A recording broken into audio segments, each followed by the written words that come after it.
Today's class is going to be called "The Gift Destroyeth the Heart." A gift destroyeth the heart, because that's what people are so hung up on Christmas is gifts and presents. So it's a gift destroyeth the heart. I'm going to open up Ecclesiastes 7 and verse 7. We're just going to just jump into it. I guess I shouldn't have said the day of Satan, right? No, you should have. Huh? I would have said worse.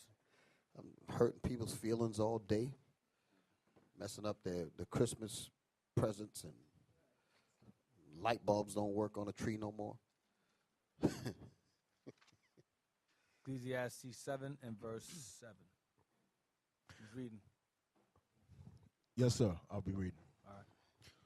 The book of Ecclesiastes, chapter 7, verse 7. Surely oppression maketh a wise man mad, and a gift destroyeth the heart. Read again. Surely oppression maketh a wise man mad. Oppression makes a wise man mad. I mean, you acknowledge that you are in captivity. Our people as a nation are going through afflictions, tribulations, and trials. And so as a man of wisdom, you're going to get angry. It's going to bother you. It's only natural if you are a wise man to be angered by the atrocities and the evils that beset our people each day and continue to happen each day, past, present, and future. So oppression maketh the wise man mad. But read on. And a gift destroyeth the heart. One of the things that sidetracks the Negro and Hispanic is a gift. Is a gift.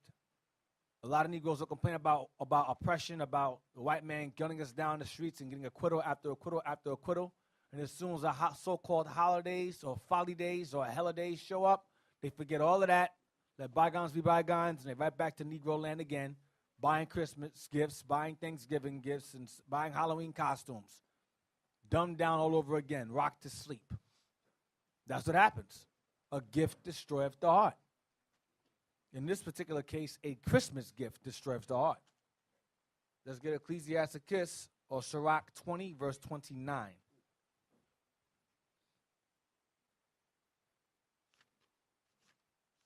The book of Sirach, chapter 20 and verse 29. Presents and gifts blind the eyes of the wise. Read it again. Presents and gifts blind the eyes of the wild. Presents and gifts blind the eyes of the wise. Go ahead. And stop up his mouth that he cannot reprove. And stop his mouth that he can't reprove. What does that mean? And stop up his mouth that he cannot reprove. What does that mean? Presents and gifts blind the eyes of the wise, and stop up his mouth that he cannot reprove. What does that mean? Who has an idea what that means? Brother over to the far left, right in the front. Yep. Hey, Shalom, Deacon. Shalom. So verse 29, it says, presents and gifts blind the eyes of the wise and stop his mouth that he cannot reprove. Mm-hmm. When the wise person sees that oppression, they're not going to say anything because they're getting certain gifts that if they say it could be taken away from them. Right. Very good. Right. That's exactly what it means. Read again. Sirach chapter 29, verse Sirach chapter 20, verse 29. Presents and gifts blind the eyes of the wise. Meaning those who know better. Like brothers mentioned earlier about bribery. You have men among our people who are leaders, and they would accept bribes. They would get gifts and presents and so forth, and so they weren't able to correct anybody because they were being bribed. Our people are, as a nation, are bribed every year. Bombarded with Valentine's Day, bribed with Valentine's, bribed with Thanksgiving, bribed with Christmas, bribed with New Year's. There's a bribe of New Year's. We are constantly bribed over and over again. And we forget oppression.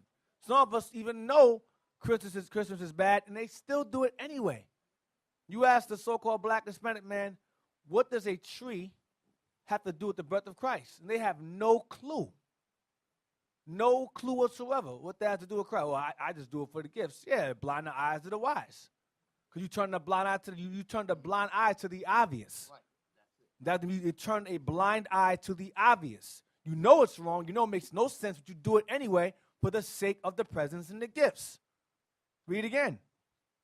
Presents and gifts blind the eyes of the wise. Go ahead. And stop up his mouth that he cannot reprove. And stop up his mouth that he can't say nothing. Because if he's getting the gifts, he can't say it's wrong because he's taking part in it. If I'm saying, yo, man, that holiday is evil as hell, man. But, Negro, shut up, man. You got a flat screen TV in the room. Be quiet. You can't say nothing. You're like, oh, yeah, that's true. I did get a flat screen TV. Yeah. That looks stupid. So you can't say nothing because you got bribed once again. That's what it's saying. You mad about Christmas, you got the brand new Jordans, the phone, whatever, new Jordans, whatever, for a gift. Or that Christmas dinner, you sat at the table, ate the dinner. Now you say, this is wicked as hell. This food is good, though. But it's wicked. Right. It's good. You sound ridiculous that you can't say a word. Get Exodus 23, verse 8. Where's he getting this from? Exodus 23 and verse 8.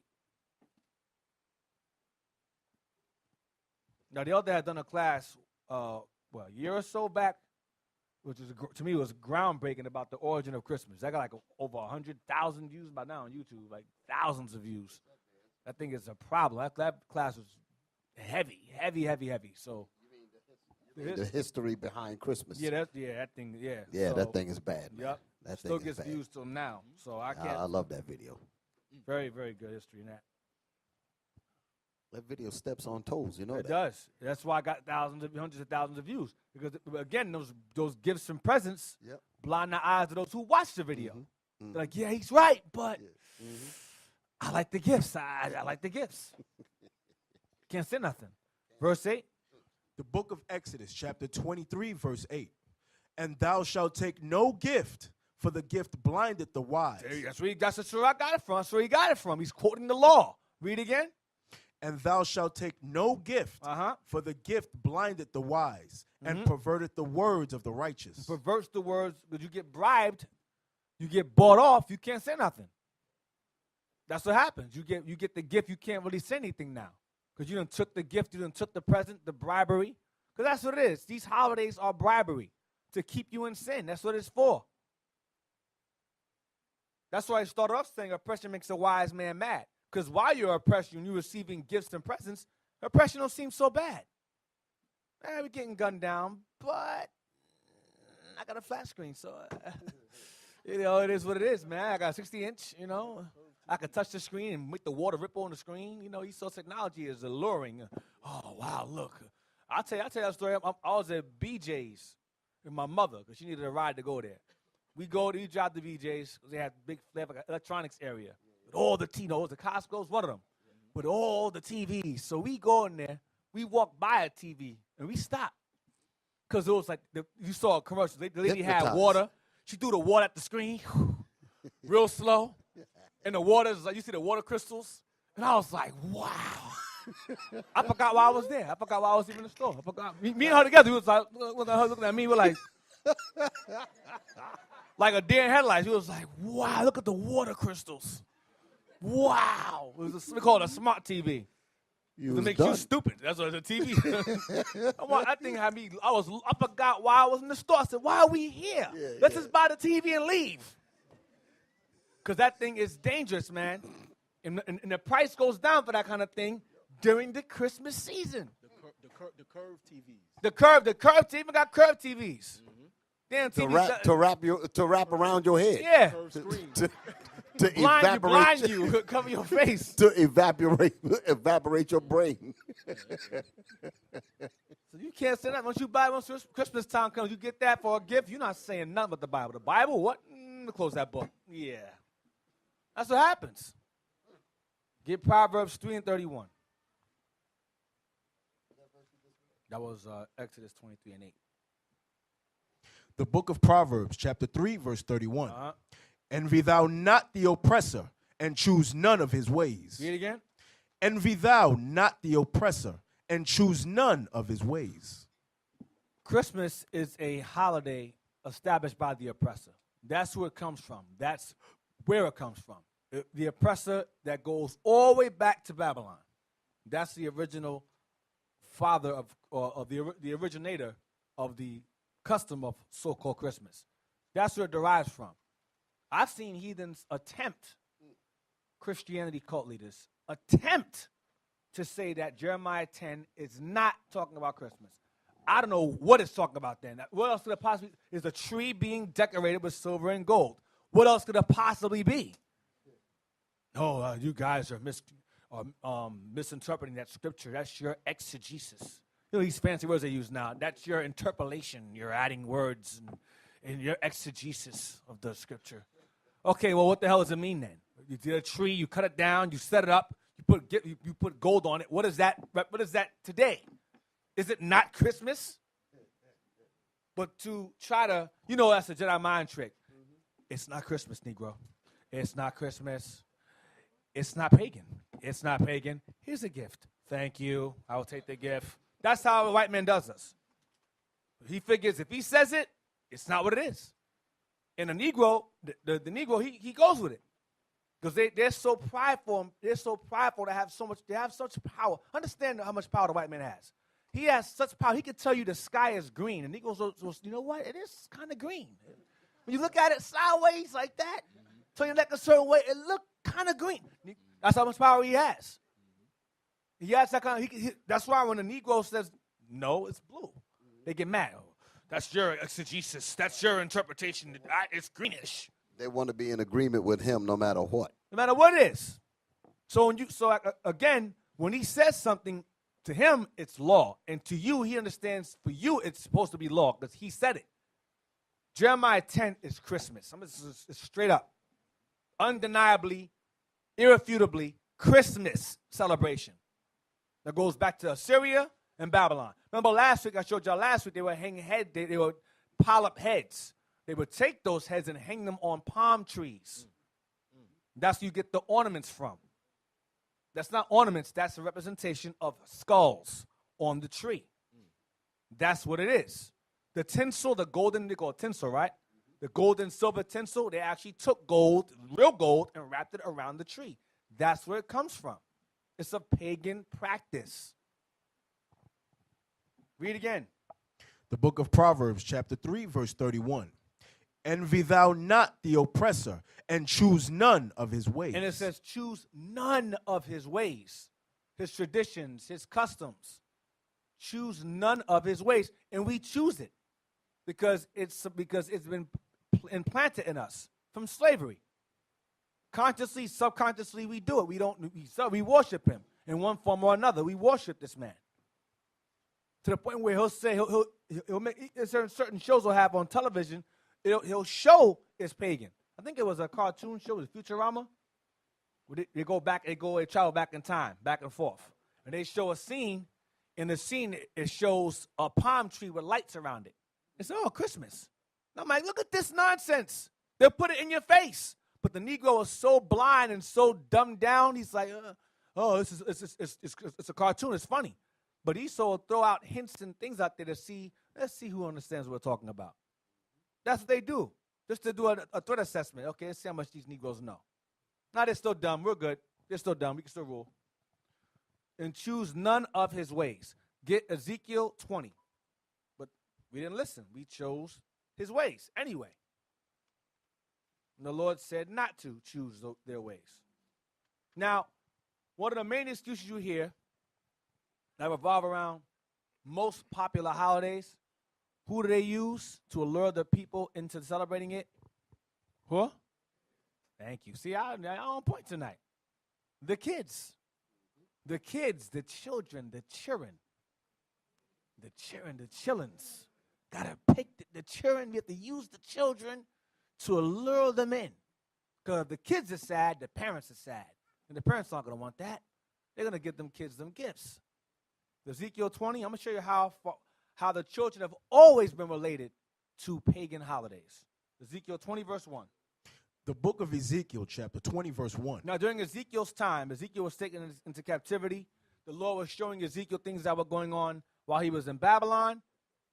Showing him things that were going on in Jerusalem while he was in Babylon, and showing him things that were going on with our people while they were in Babylon, in Jerusalem and both in Babylon, because the temple wasn't destroyed yet. It was destroyed later on. All right? Read that. And it came to pass in the 7th year, in the 5th month, the 10th day of the month, that certain of the elders of Israel came to inquire of the Lord and sat before me.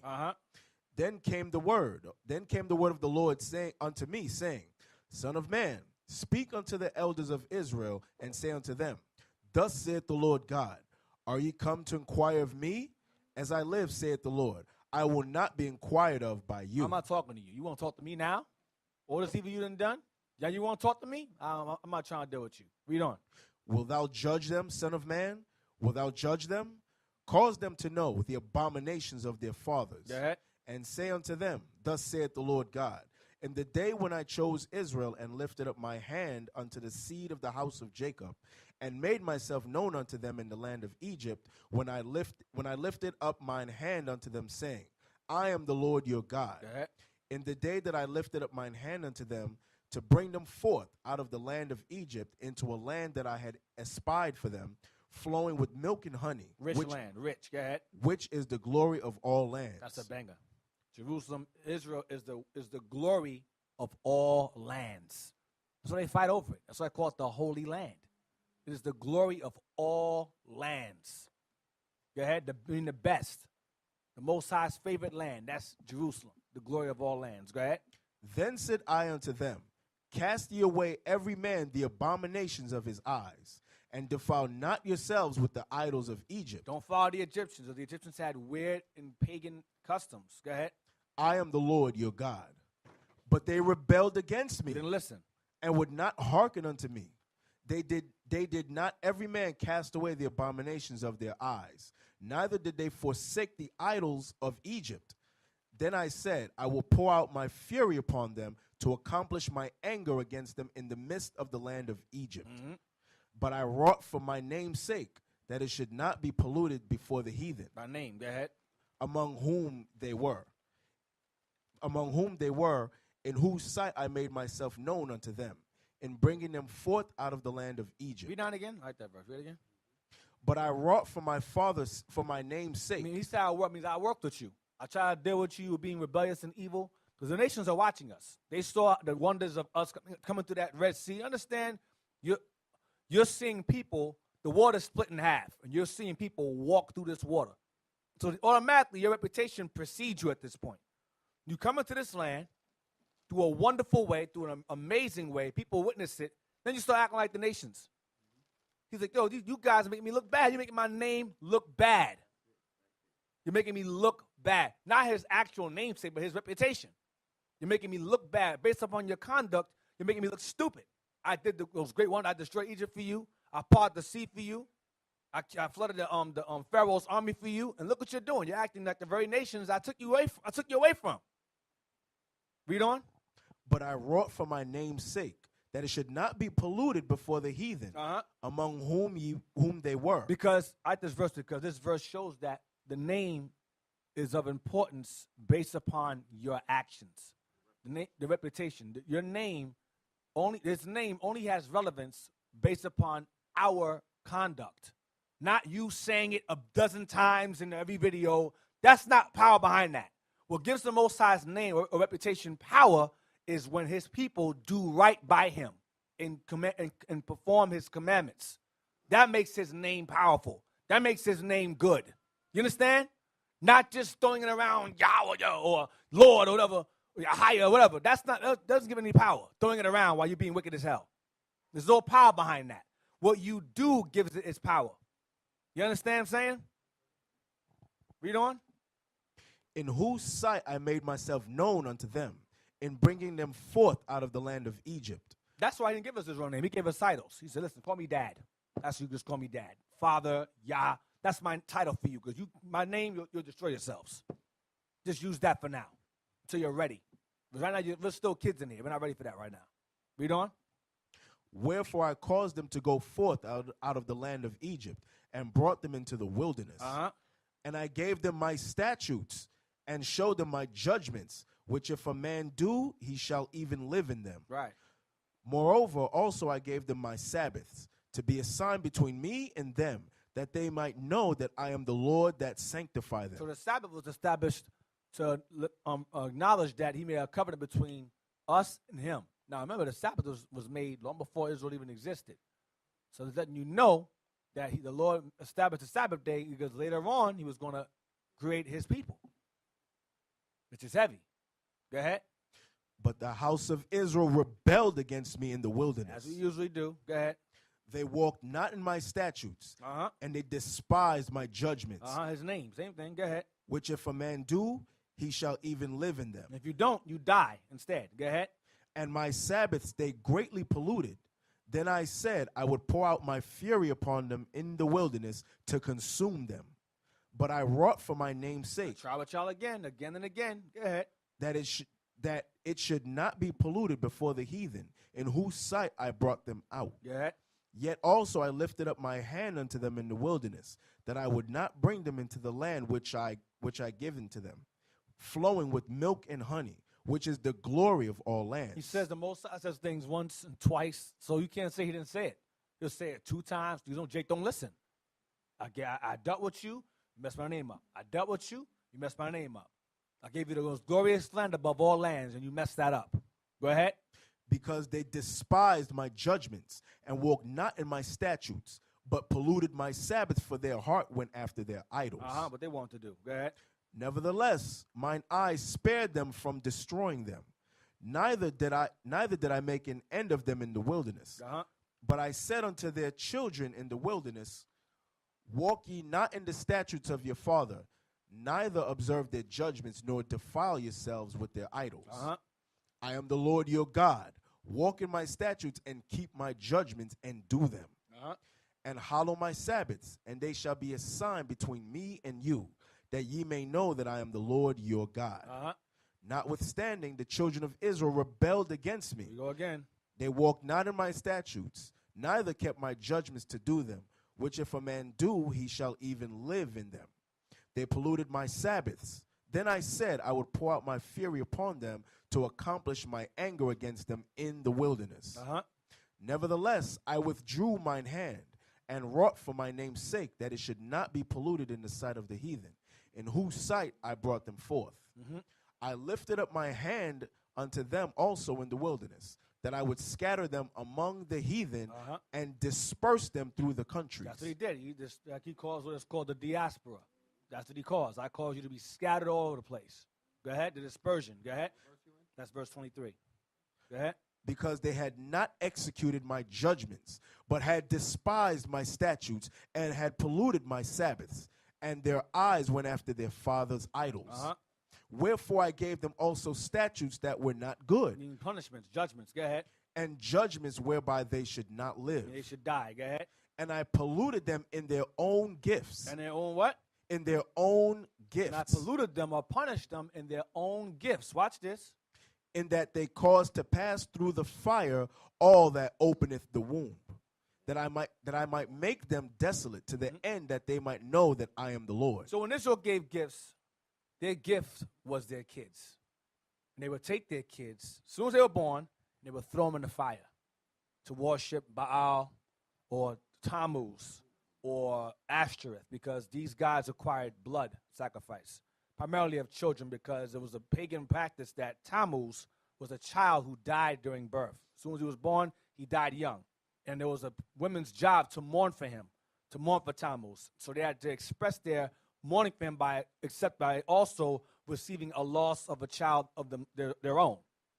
So they had to basically take their child and kill their child so they can mourn the way Tammuz's mom mourned for him. They mourned for their children as well. That was the common practice of paganism at that time, to sacrifice your child. So likewise, when Israel celebrates these customs, we make that sacrifice for our kids. That is the whole purpose. That's what we do. You understand? And during the Christmas holiday that they have on this side, we were the gifts in slavery. Okay? Right. I'm just throwing that in there. I know it's a totally different time period. But that thing what you're talking about with Tammuz, that's in here too, in Ezekiel 8. Yeah, you go 8 and 14. We can get that. Ezekiel 8 and 14. Get that real quick. Because Ezekiel was taken into captivity during the time of, hold on, let me get his name, of King Joachim. Joachim was the son of Joachim. That's hard to, Kim and Kin. Kim is the father, Kin is the son. So Daniel was taken during the time of Joachim.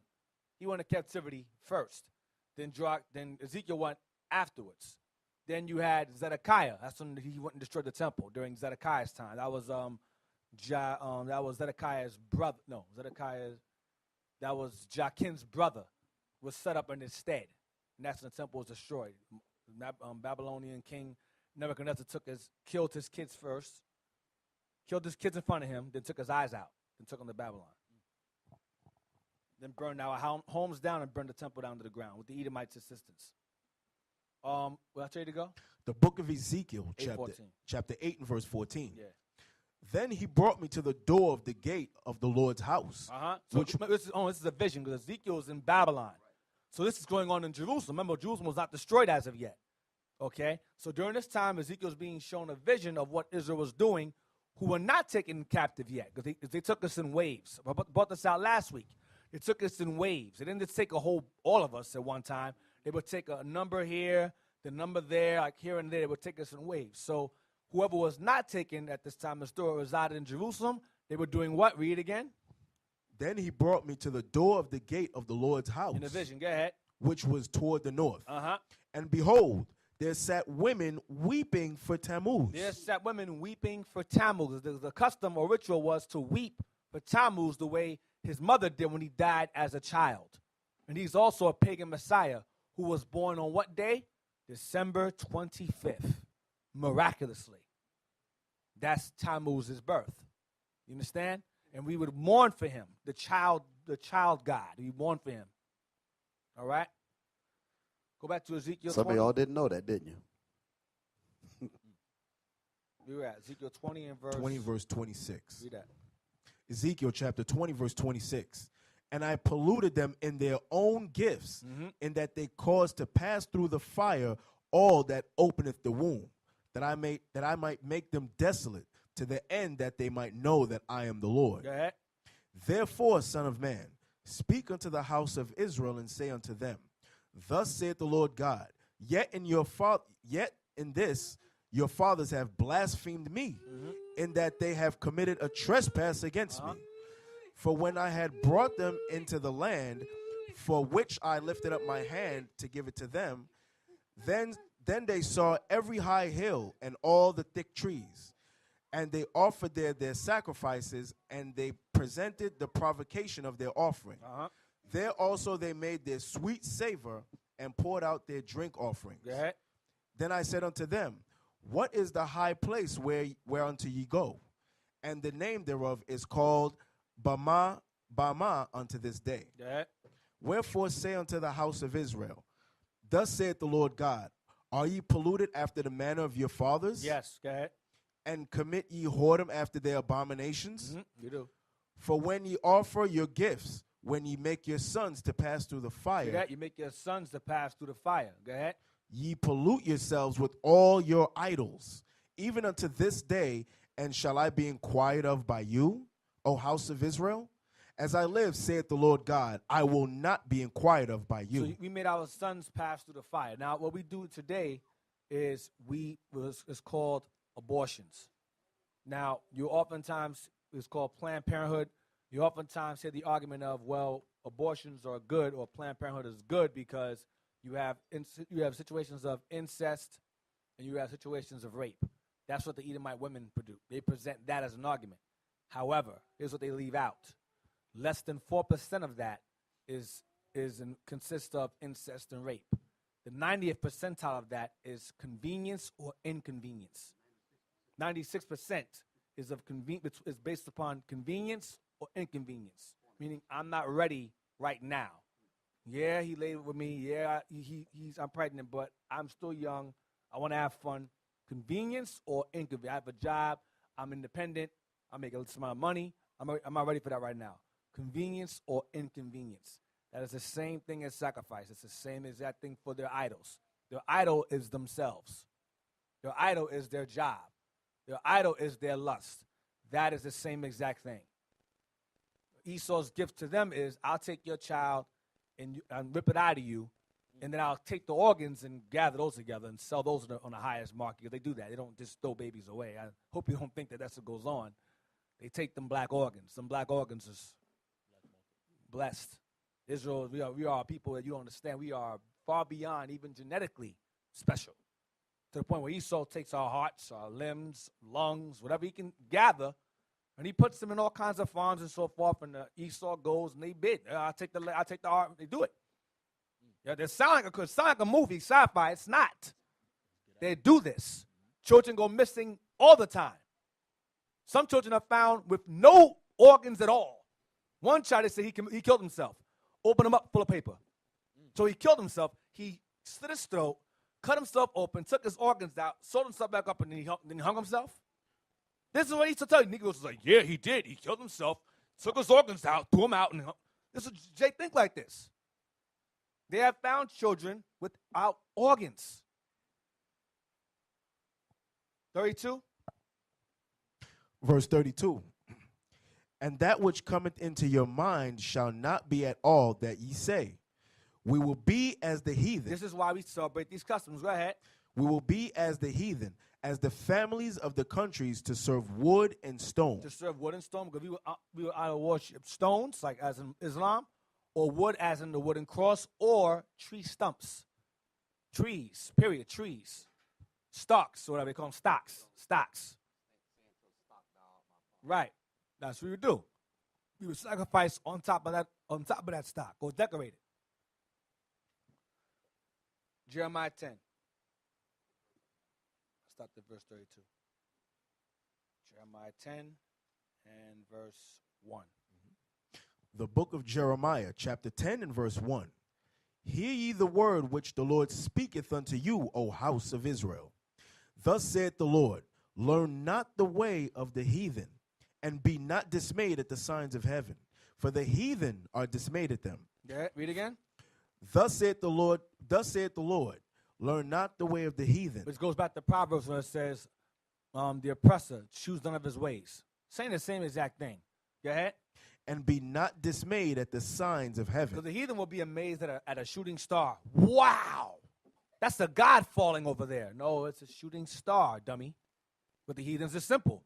Eclipse. Wow, eclipse. Shooting star, the sun rising, the sun going down, the water flowing through the rocks. They were made, well, not water, that's the heavens, but the heavens, stars, shooting stars, or the sun shining, or the moon, the half a moon. They would worship all kind of nonsense. Because they were simple. We would follow right behind them. Go ahead.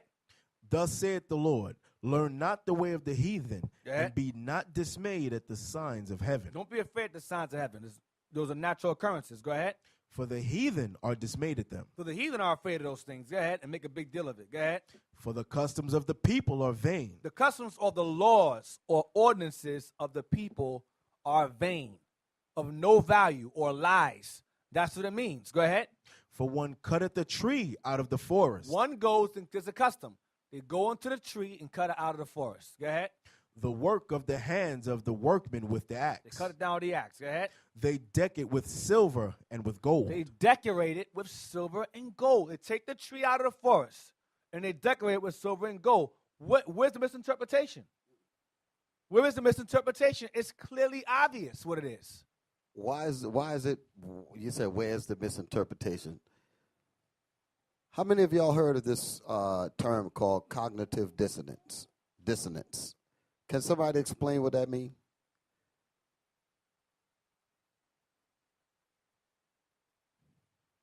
You can explain it, Ezekiel?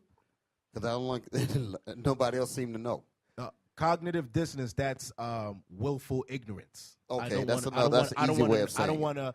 I don't want to know about it. Even though you're trying to tell me about it, I don't want to know so I can be blameless. Put just a second. Yeah. Put it up there. The term, can y'all see it? Yeah. Thank you. The term cognitive dissonance is used to describe the feeling of discomfort. That's the dissonance there. The feeling of discomfort, the feeling of discomfort that results from holding two conflicting beliefs. You're taught Christmas. You're given a gift. And the things that you're given, you hold that because you want to hang on to that. The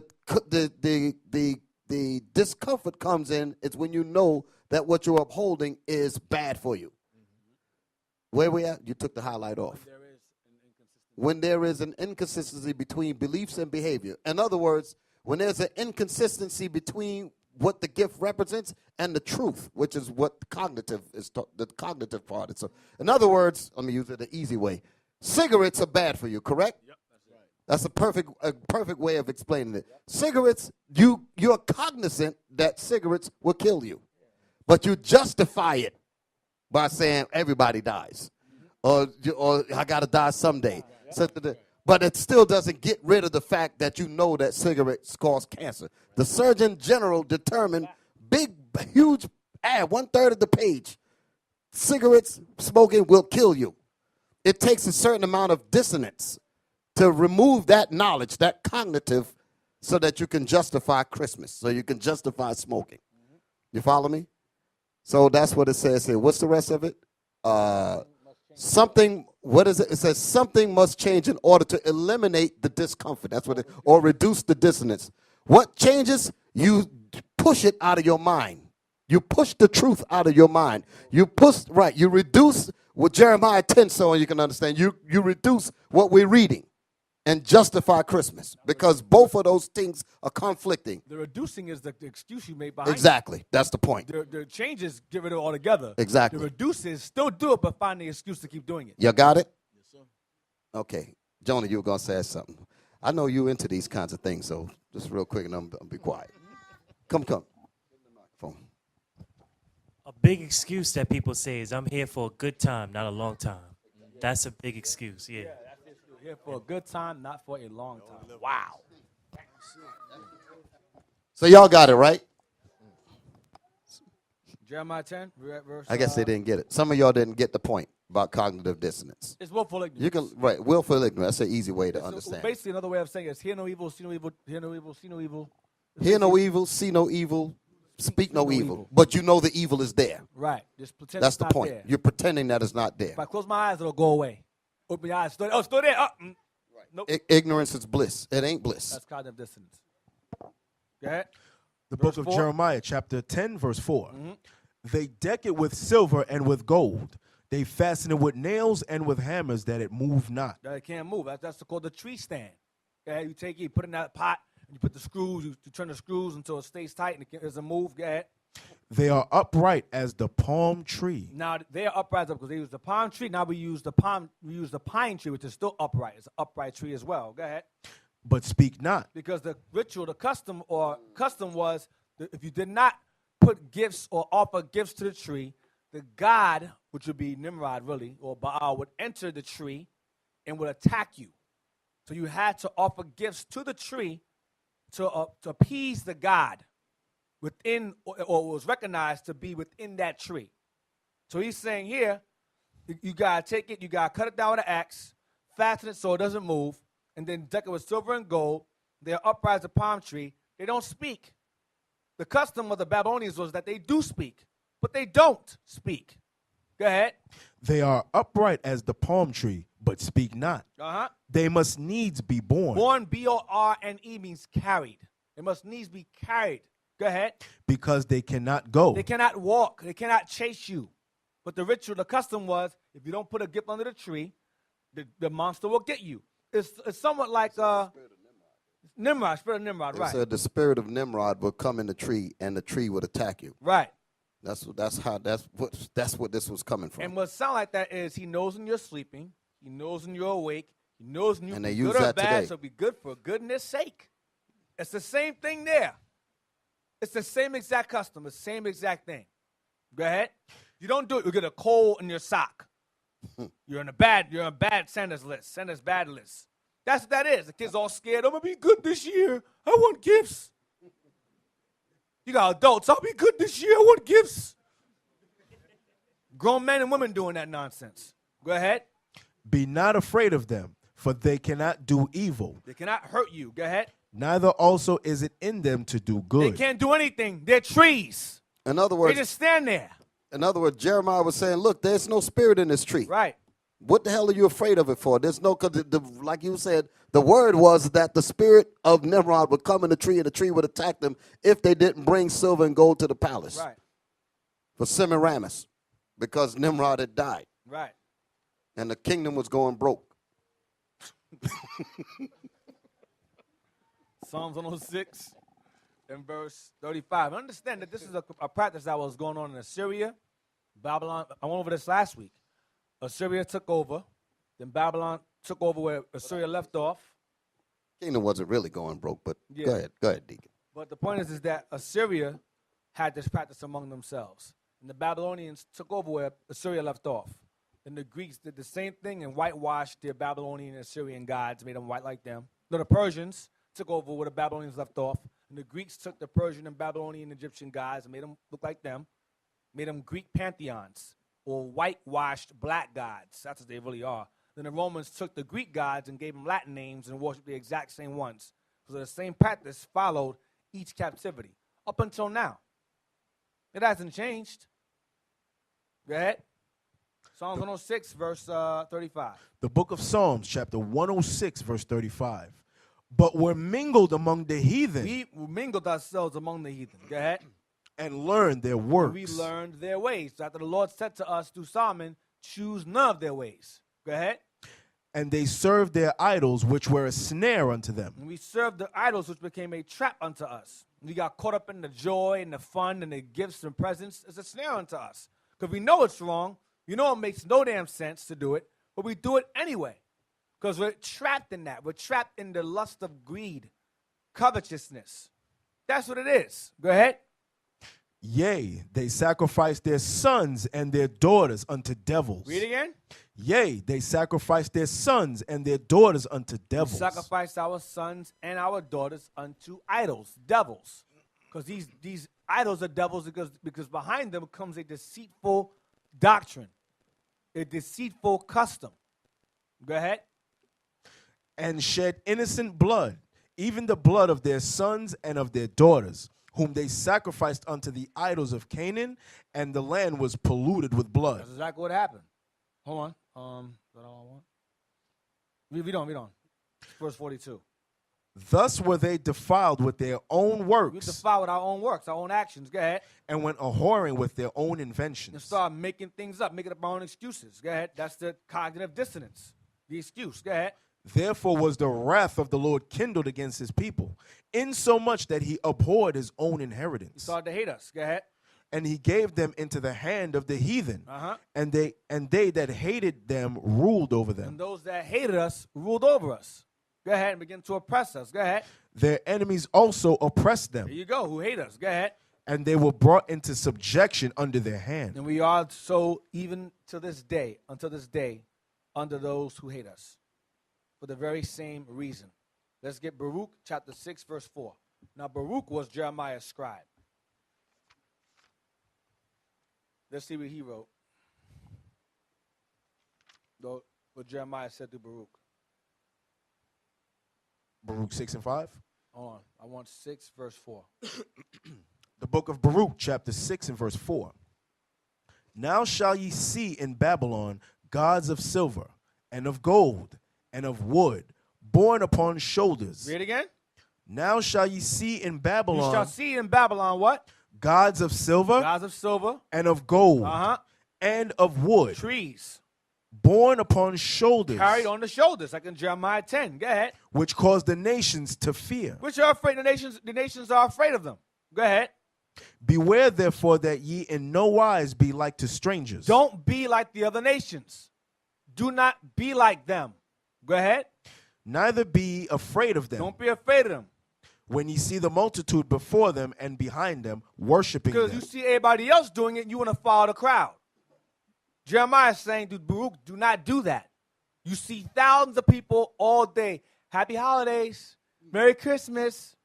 Thousands of people all day. I can't stand working on Christmas Eve. I can hear that all day. Happy holidays. I'm like, yeah, all right.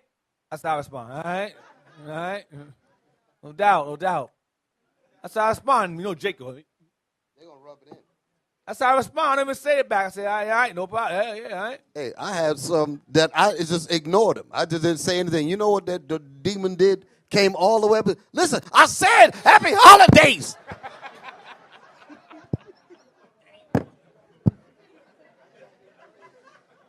Stirring up demons. That's why I gotta respond. They'll do that. Jake is adamant, man, about that nonsense. I said Merry Christmas.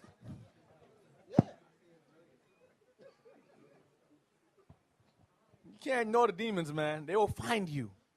Look for me, man. They'll look for you. That's why I just respond like that. They got happy holidays. Yep. That's how I respond. 39? Or I'll say enjoy, or if the heathen, I'll go enjoy your holiday. That's how I say, oh, yeah, enjoy your holiday. No, I'm taking you to the Emphasize office. Your. I'm taking you to the office. Your holiday. Because it ain't mine. 39. They're going to tell the man on you now. Nah, they don't catch on. You got to be slick with it. You got to talk how they talk. You ain't got the sophisticated demons. They look for it, brother. They look What do for you it. mean by mine? Yeah, this is no. I said Merry Christmas. 39. The book of Baruch, chapter 6, verse 39. They're gods of wood, and which are overlaid with gold and silver. Read it again. They're gods of wood, They're gods of wood, and which are overlaid with gold and silver. which are covered or decorated with gold and silver. Same thing, because the tree is the god. Go ahead. Or the stock is the god. Go ahead. Are like the stones that be hewn out of the mountain. They that worship them shall be confounded. Confused. Go ahead. How should a man then think and say that they are gods, when even the Chaldeans Babylonians. themselves, Go ahead. even the Chaldeans themselves dishonor them? Don't take them seriously. Even the Edomites. You have Edomites who go, listen, that's pagan. I don't celebrate that. I've seen Edomites on TV go, listen, it's pagan. You shouldn't celebrate that. But Jake do it anyway. Go ahead. Who, if they shall see one dumb that cannot speak, they bring him and entreat Bel that he may speak. And entreat who? And entreat Bel that he may speak. Keep that in mind. Entreat Bel that he may speak. Bel, go ahead. As though he were able to understand. Cannot understand because it's not alive. Go ahead. Yet they cannot understand this themselves and leave them, for they have no knowledge. Yeah, he don't sit there and go, hey, Bel. How you do the idols are standing there. It's the idol's a toy. Just sitting there. They're like, yeah, I want so-and-so. And I want this and I want that blessing. It's just sitting there. And the heathen just sit there and keep talking to it like it's going to talk back to them. It's not. But this is how the heathen were. And Jake will fall right behind the heathens and do the exact same thing. Get Deuteronomy 7:25. Deuteronomy 7, verse 25. The book of Deuteronomy, chapter 7, verse 25. The graven images of their gods shall ye burn with fire. Destroy their gods. Do not try to reason with it. Find a gray area. It says destroy their gods. Go ahead. Thou shalt not desire the silver or gold that is on them. That's what we did. Thou shalt not desire the silver or gold and silver and gold tinsel that is on them. Go ahead. Nor take it unto thee, Yeah. lest thou be snared therein. That's what happens. Go ahead. For it is an abomination to the Lord thy God. Next verse. Neither shalt thou bring an abomination into thine house. What's the abomination we bring into our house today? The Christmas tree. You see on every corner a whole bunch of trees wrapped in that plastic in a line by hundreds. And they sell out in one night. They sell out in a day. Gone. So in some jakes, you got that one jake that be simple as hell. He'll buy the most driest one and put all the lights he can find. He'll put all kind of lights on it. His street lights in his car, headlights, flashlights hanging on the tree. His whole house is on fire. There you go. Then you see the Christmas lights on the fire trucks coming to put the fire out. Yeah.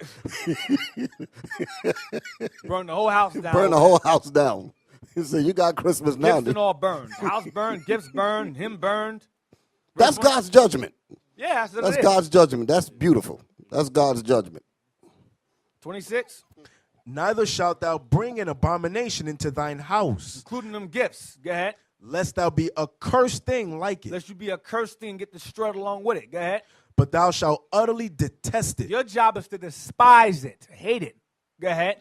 And thou shalt utterly abhor it, for it is a cursed thing. It is a cursed thing. It's a cursed thing. You're supposed to despise these Christmas trees. Despise the turkey. Despise the costumes on Halloween.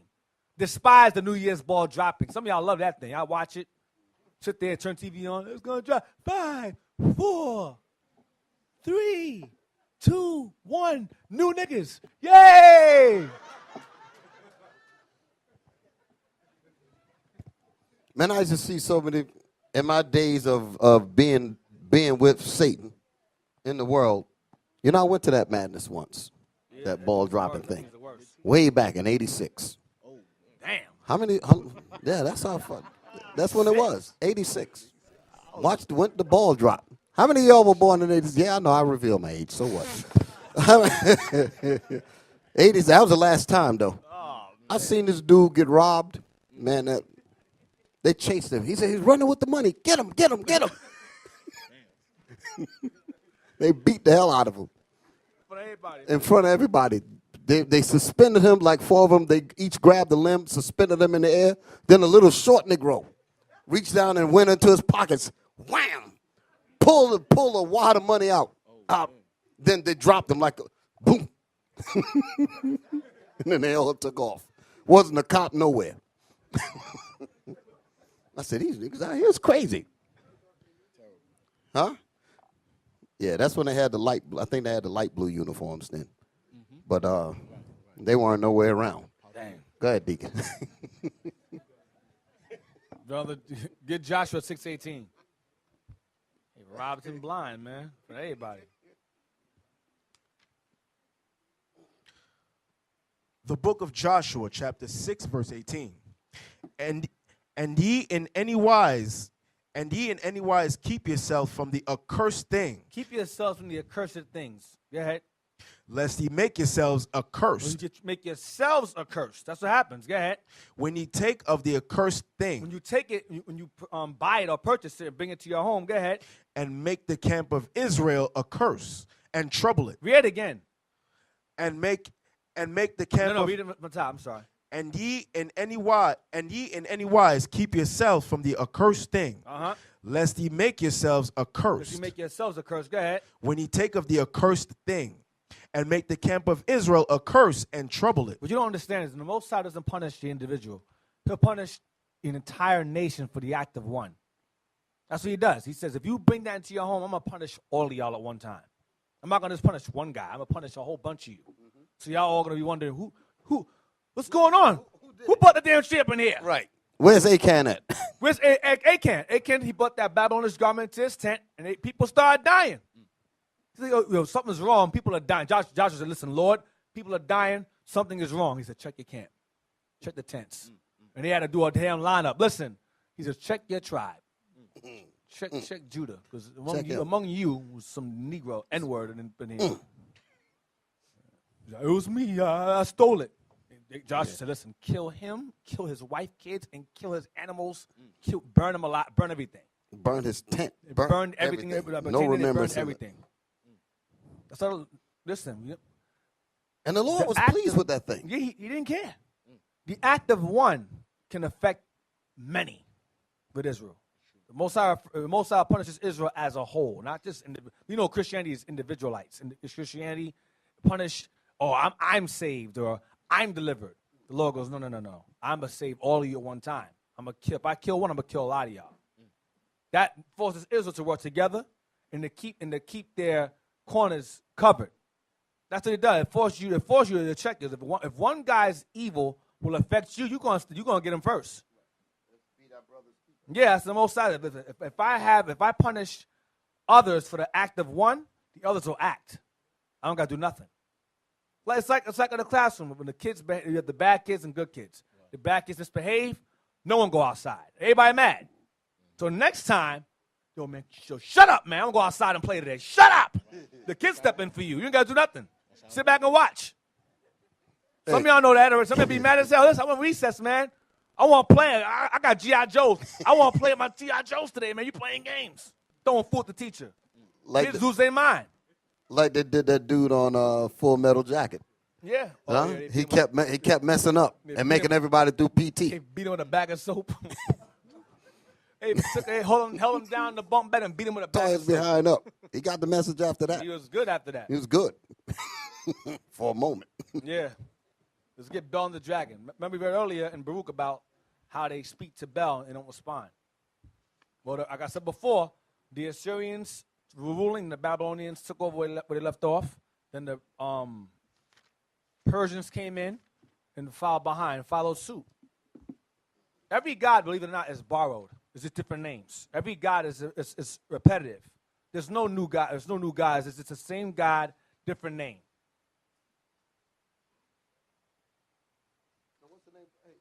So if that's the case, what's the name? What's the base name of the gods that they're dealing with? They didn't hear me, Deacon. Say ask him again. if that one is Baal, another one is what? The different gods that you've been naming? Oh, yeah, Ashtoreth, all Tammuz, all those. What's the common denominator at the very bottom of it? Who are they celebrating? Satan. Yep. Satan. That's who it is. That's what it. They're looking at me. Well, why it got to be Satan? If it ain't God, who is it? There's only two forces on this earth, right? Default is you either celebrating the Most High or you're celebrating Satan. So tell your mamas and your cousins and all that with this Christmas message. We read out the Bible that they ain't celebrating the Most High. So they celebrating Christmas. Yes, mama, you're into Satan worship. Yes, dad, you're into Satan worship. Just tell them that. Just tell them straight. Tell them that in your own house, though. Don't tell them that in their house. You worshiping Satan. The nigga, get out. Why am I stuck outside in the street? Merry Christmas. Blah. Some of y'all simple. Y'all all right? All right. That's good the deacon said that. I have y'all in the street. Damn, y'all, so I'm under a bridge now. Trying to keep warm. Bell and the Dragon, verse 1. The book of Bel and the Dragon, verse 1. And King Astyages was gathered to his fathers, and Cyrus of Persia received his kingdom. And Daniel conversed with the king, and was honored above all his friends. Yeah. Now the Babylonians had an idol called Bel. Called Bel. Remember that in Baruch. Bel. Go ahead.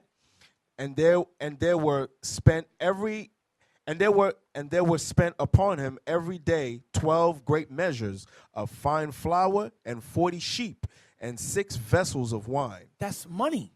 Money was spent on this God. It's the same exact thing as Christmas and Halloween and New Year's. Money was spent. Go ahead. And the to king, honor this God. Go ahead. And the king worshipped it. And the king worshipped it. Go ahead. And went daily to adore it. But Daniel worshipped his own God. Daniel said, I ain't worshiping now. I have my own God to worship. Go ahead. And the king said unto him, why dost not thou worship Bel? Why don't you worship Bel? Why don't you celebrate Christmas with everybody else? Go ahead.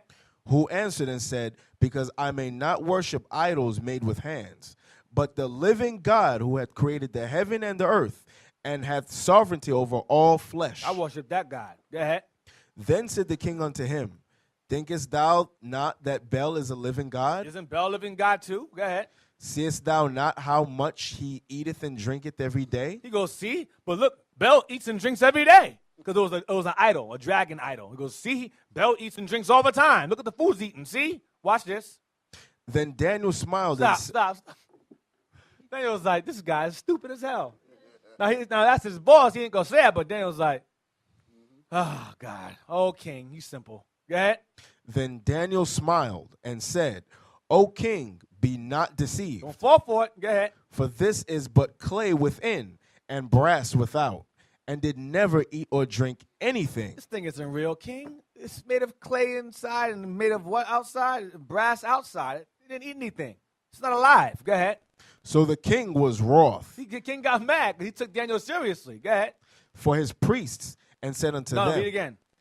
So the king was wroth, and called for his priests, and said unto them, if ye tell me not who this is that devoureth these expenses, ye shall die. So what was happening?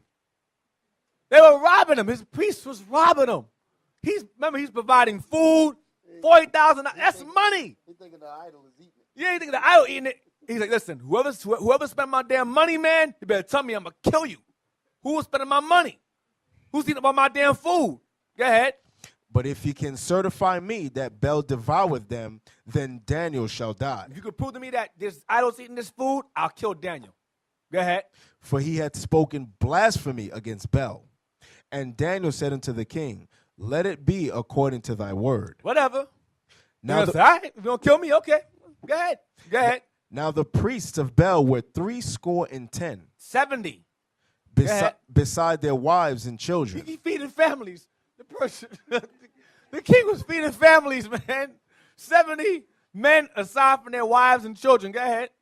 And the king went with Daniel into the temple of Bel. They gave him a temple. Go ahead. So Bel's priest said, lo, we go out. We're going to leave now. Go ahead. But thou, O king, set on the meat and make ready the wine. So imagine, this is the idol right here. This is the idol. They say, put the food right here in front of the idol. Put the food right here, and the food and the drink right here. He's going to eat it. Then close the door behind him. Then they're going to leave the room and close the door. Go ahead, watch. So Bel's priest said, Lo, we go out, but thou, O king, set on the meat, and make ready the wine, and shut the door fast. And close the door and lock it up. Go ahead. And seal it with thine own signet. And have no one go inside without your authority. Go ahead. And tomorrow, when thou comest in, go ahead. If thou findest not that Bel hath eaten up all, we will suffer death. Then if you see that he didn't eat this food, then kill us. Go ahead. Or else Daniel, that speaketh falsely against us. Or kill Daniel for lying on us. Go ahead. And they little regarded it. They didn't care. Say, hey, yeah. They didn't care. They had no worries, no concerns. Go ahead. For under the table they had made a privy entrance. Stop. So they had under the table where the God is a secret door where they would go underground, come up, and then eat the food, go back through the door, and go. They was cunning. Well, watch this. Read on. Watch this. They wanted that idol to live. They wanted the idol because they were eating. Yeah. That was their idol was their bread and butter. Go ahead. For under the table they had made a privy entrance, whereby they entered in continually and consumed those things. He was feeding them. Go ahead. So when they were gone forth, the king set meats before Bel. Now Daniel had commanded his servants to Hold bring. on. But how much meat? Let's go back. Read verse 3 again. How much meat? Now the Babylonians had an idol called Bel, and there were spent upon him every day 12 great measures of fine flour and 40 sheep and 6 vessels of wine. That's a lot of money. That's money during this time. So they would come and take it. And they say, see, he ate them. But the things is gone. This bone, no bone, nothing left. They took everything. Go back now. Where was that? Verse 14. So when they were gone forth, the king set meats for before Bel. Now Daniel had commanded his servants to bring ashes, and those they strewed throughout all the temple in the presence of the king alone. So Daniel was slick. Daniel said, no. Before we leave, throw some ashes first around the floor, then close the door. Just me and you.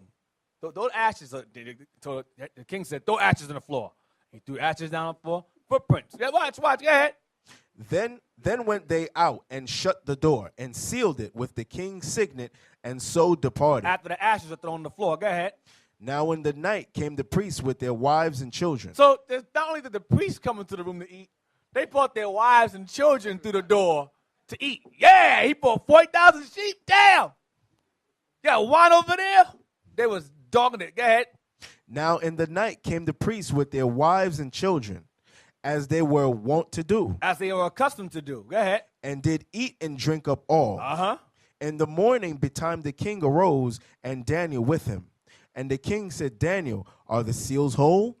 And he said, Yea, O king, they be whole. Right, and then they only opened the door. Go ahead. And as soon as he had opened the door, the king looked upon the table and cried with a loud voice, Great art thou, O Bel. Great art thou, O Bel. Eat and be merry. Go ahead. And with thee is no deceit at all. And you ate all this food. I see in your face, Daniel. In your face. Go ahead. Then laughed Daniel. Man, Daniel was like, ah. Daniel started laughing at him. Go ahead. And held the king that he should. He said, step back. Hold on, king. Hold on. Hold that thought. Step back. Just take a step back real quick. Go ahead. Don't get too happy. Go ahead. Then laughed Daniel and held the king that he should not go in, and said, Behold now the pavement. Look at the floor. Go ahead. And mark well those footsteps are these. Whose footsteps are those? Go ahead. And the king said, I see the footsteps of men, women, and children. Go ahead. That is rough. And then the king was angry. The king up here. They realized they were calling him a fool. They robbing me. Go ahead. And took the priests with their wives and children, who showed them the privy Show me doors. how you get in here. How'd you get in this room? Here, sir. Open the secret door. Go ahead. Where they came in, and consumed such things as were upon the table. Therefore the king slew them. Damn. And delivered Bel into Daniel's power, who destroyed him and his temple. That's go ahead. That's all I want. That's all I want. So now, why did I read that? When we're young, we're told to leave out milk and cookies because Santa was going to come and eat the milk and the cookies. Same thing. You know you done messed it. It's the same thing. Deacon, you know you done messed these people up because they know they did that thing. I did it. Damn. I did it. I was told. I saw it done. I did it. See, I'm not alone. Don't laugh at me. I'm not alone. But they know. They know. I would get the cookies and the milk, and I would wake up in the morning. Yay! Santa ate the cookies and the milk. My mom was like, sure did. He enjoyed it too. Wow. So just let that thought marinate on their head a little bit. That's terrible. You see the levels that we will go to honor these demonic things? That's terrible. Our mothers, our fathers would lie. Yeah. I'm going to get that right now. They would lie. They're lying to you. I've seen that thing. I was much younger. Y'all know this like eons ago. I went over to my cousin's house in New Jersey. They lived in New Jersey. And this was, never mind the year. And this was on so-called Christmas Eve. My uncle, we were looking out the window. Now, this was supposed to be the deal like Christmas, what is it? What's his name? Santa Claus. He come down the chimney. He's supposed to come down your chimney and put gifts up under the tree. Y'all all right? That's what he's supposed to do. Until we looked out the window and saw our uncle taking gifts out of the trunk and sneaking in the house and doing it. That messed up Christmas for all of us. Yep. Yeah. At least for me. But the point is, we lie. You mean to tell me the uncle never told them said, listen, there ain't no doggone white man coming down no chimney. We ain't even got a chimney. I've worked all year long to give y'all gifts, and I'm going to give the credit to the enemy. You see that? Which is crazy. Yeah. But that's the lie that we would do. Right. I'll give you an example. I was younger. I was in my grandmother's house. And I peeked through the door, and I see them all. I see them, everybody in the room, wrapping the gifts. I was like, you know, a kid, you're like, no! In my mind, you've been lied to for so long. Then you see it, you're like, but then the gift destroyed the wise. I was like, well, it doesn't exist, but I got Nintendo. Woo! Nintendo, Mario, boom, boom, yeah, all night. I didn't care. Gifts, I didn't care. I got over it real quick. So that, what? Voltron? Oh, shit, Voltron. Yes. Voltron. Yes. Power Rangers. Yes. I went crazy. I love toys. But the point is that I got to go over it quick. Then another time. There's a generation gap here. Y'all all right with that, right? They know Voltron. I don't know nothing about no Voltron. Nothing new. It's Voltron's still around. And stuff. Just keep revising it over and over again. The ideas are gone. The days of ideas are gone. But it was that time and something else. And something else happened. I forgot. But the point is that I caught on to that quick. It didn't take long for me to get over it. Some kids are devastated by that stuff. Some kids are hurt bad by that. Or you have parents. Oh, one time that's what happened. My friend, he was devious. His mom got him a gift, and the gift was under the tree. He's like, yo, man, I want to know what's in there. I want to know what's in there. I said, nah, man, just wait till Eve. He was like, hell no. I want to know what's in there. So he went to his kitchen, got a knife. He cut it real. He did some slick stuff. He cut the gift in a way where she couldn't tell. He cut it. Open. He's like, oh man, Sega Saturn, sweet. Take the back. I was like, yo man, you done messed up Christmas. I was mad. You spoiled it. You spoiled it. I was in my teens. I'm like, yo man, you done messed up the whole damn Christmas, man. You know what's going on? He's like, yeah man, but I guarantee you'll be back and play it, right? I was like, yeah, that's true. That's true. But I was actually hurt by him opening the gift. That's how it's something demons. wrong with you. That's demons. And if you mess up Christmas, you got to wait a whole nother year to do it again to try to get it right. That's some real demons. That's a real demon. Here you are, the father. You work all year long, working overtime, right?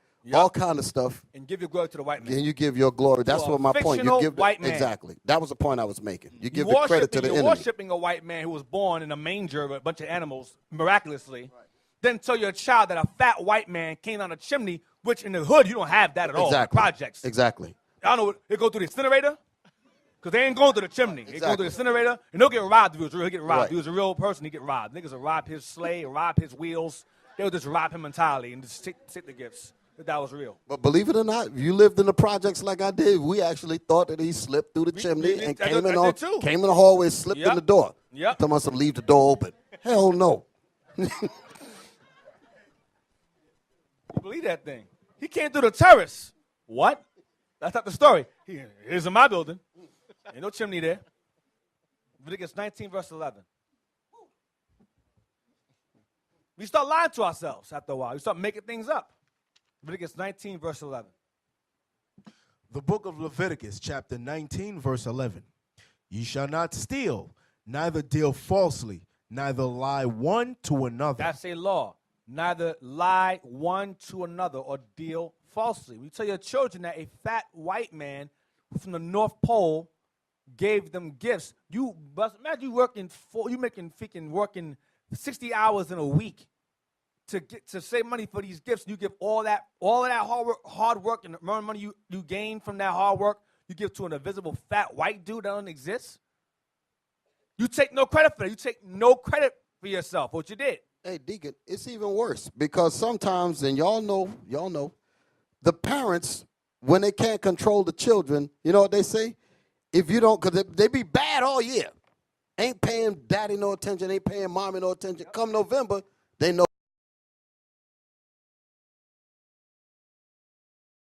If you be bad, Santa ain't going to bring you no gifts. He knows if you're bad or good and all that. Now, then all of a sudden, your kids, quote, unquote, start trying to respect you because they're waiting for a white man to give them some gifts. Yep. Y'all see this? That's a slave mind, man. That is 100% slave mind. Terrible, terrible. Wisdom of Solomon 14. It's the same thing as Nimrod. If you don't put the gifts under the tree going to get you. The tree going to attack you. Same thing. Wisdom of Solomon 14 and verse 9. The book of Wisdom of Solomon, chapter 14, verse 9. For the ungodly. I'm sorry, because the point is this. Christmas is a reversal of that custom, because under Babylon, you gave gifts to the tree. You put gifts under the tree to give to the tree. Now it's reversed. Now you put gifts under the tree to give to yourselves. They just reversed it around. That's all they did. That's all I wanted. 14 verse 9. Wisdom of Solomon, chapter 14, verse 9. Right, that's Nimrod giving you gifts instead of you giving him gifts. For putting gold and silver on the tree, Nimrod giving you gifts. Right, that's that is. Yep. Read. For the ungodly and his ungodliness are both alike hateful unto God. Read it again. For the ungodly and his ungodliness. So the ungodly and the actions of the ungodly, go ahead, are both alike hateful unto God. This goes back when they say God loves a sinner and hates his sin. The Bible says no, he hates both alike. That's what this verse says. Read it again. For the ungodly and his ungodliness. And his ungodliness, go ahead. Are both alike hateful unto God. Are both the same and hated by God. That's what he's saying. Are both exactly the same and are hated by God. Jump down to verse 11 to 15. Verse 11. Therefore, even upon the idols of the Gentiles. You know what? Read verse 10. Verse 10. For that which is made shall be punished together with him that made it. Boom. Read it again. For that which is made shall be punished together with him that made it. So if you set up that Christmas tree, you're going to get destroyed right along with it. Go ahead. Therefore, even upon the idols of the Gentiles shall there be a visitation. I'm going to visit the other nations. I'm going to visit the other nations for making these gods. Go ahead. Because in the creature of God. In the creation of God. Go ahead. They are become an abomination. And stumbling blocks to the souls of men. And the snare to the feet of the unwise. And the snare to the feet of the unwise. Go ahead. For the devising of idols was the beginning of spiritual fornication. Christmas is spiritual fornication. New Year's, Halloween, Thanksgiving, those spiritual fornication. Valentine's Day, Mother's Day, Father's Day, every so-called holiday outside the Bible or outside the ordinance of God is a spiritual fornication. Go ahead. For the devising of idols was the beginning of spiritual fornication, and the invention of them the corruption of life. Read on. For neither were they from the beginning, neither shall they be forever. For by the vain glory of men they entered into the world, and therefore shall they come shortly to an end. Because the vain glory of men goes into Nimrod. Nimrod was deified as a god when he lived. When he died, they still worshipped him. He still received vainglory even in his death. Likewise, his mother/wife, likewise his alleged son Tammuz. Same nonsense. It was all formed by the vainglory of men to worship men. Santa Claus is worshipped. Saint Nick or Kris Kringle, same thing. He's worshipped, and he doesn't even exist. Go ahead. For a father afflicted with untimely mourning, when he hath made an image of his child soon taken away, That's Tammuz. Go ahead. now honored him as a god, Go ahead. which was then a dead man, Or dead child, dead male. Go ahead. and delivered to those that were under him ceremonies and sacrifices. Trees and gifts. Trees and gifts. That's what happened. Jump down to verse 16. Next verse. Thus in process of time, Thus, as time went on, go ahead, an ungodly custom of ceremonies and sacrifices, go ahead. grown strong was kept as a law. Grown strong means it gained popularity. It gained fame. It gained importance. It became what? Was kept what? Was kept as a law. Became a holiday. It was kept now as a law. Some of us get the day off. Now it's a holiday, a day off. Go ahead. Engraven. That's the gift, and that's also a gift or a Christmas bonus. Exactly. That was a gift because in slavery they would give us those days off. Yep. That's the reason why we love Yep, the and Sunday too. worship. Yep. That's why we loved it, because we associated it with a gift. Yep. Go ahead. Engraven images were worshipped by the commandments of kings. But the king in this case would be America. That's the king, our king now. Let's jump to the next verse, no chapter. Let's go to Isaiah 5. Let's get out of that. Isaiah 5 and verse 20. The book of Isaiah, chapter 5 and verse 20. Woe unto them that call evil good, and good evil, that put darkness for light, and light for darkness. Read it again. Woe unto them that call evil good, That call evil good. Because Christmas, we call evil good. Go ahead. and good evil, And we call those who don't celebrate Christmas, we call you evil. You're wicked. Go ahead. that put darkness for light, That put wickedness or evil for righteousness. Go ahead. and light for darkness. Yeah, and say that those who don't celebrate it are wicked or evil or killjoys, boring, lame. Go ahead. That put bitter for sweet, and sweet for bitter. Woe unto them that are wise in their own We eyes, start to make excuses in our own mind as to why we make light darkness and darkness light. Go ahead. and prudent in their own sight. In our prudent in our own sight, make cognitive dissonance. It's the same thing. Make things up. Make excuses for why we do it when we don't have to do it. Read on. Woe unto them that are mighty to drink wine, and men of strength to mingle strong drink. Your strong drink would be that eggnog. That's your strong drink. They get drunk during Christmas, eggnog, look it up. That's what happens. Christmas party, all that nonsense. This is what happens.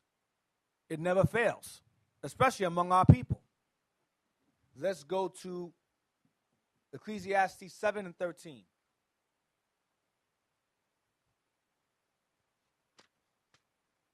The book of Ecclesiastes, chapter 7, verse 13. Consider the work of God, for who can make that straight which he hath made crooked? You cannot make something good that the Most High has made evil. If it's evil, it's evil. You cannot change it and make it something else.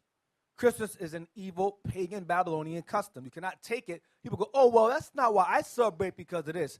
I do it for that reason. The Lord says, no, if it's crooked, it's crooked. You can't straighten it out into something else. If it's crooked, it's crooked. That's it. You can't change it around and make it something else. Same with Thanksgiving. Well, I give thanks because, my family. No, it's a genocidal celebration. You can't make it good. Hey, you ever seen like a family member, here you're trying to tell them about Christmas, right? Let me see if any of y'all ever had this happen to it. And they know you done told them that Christmas is evil as hell.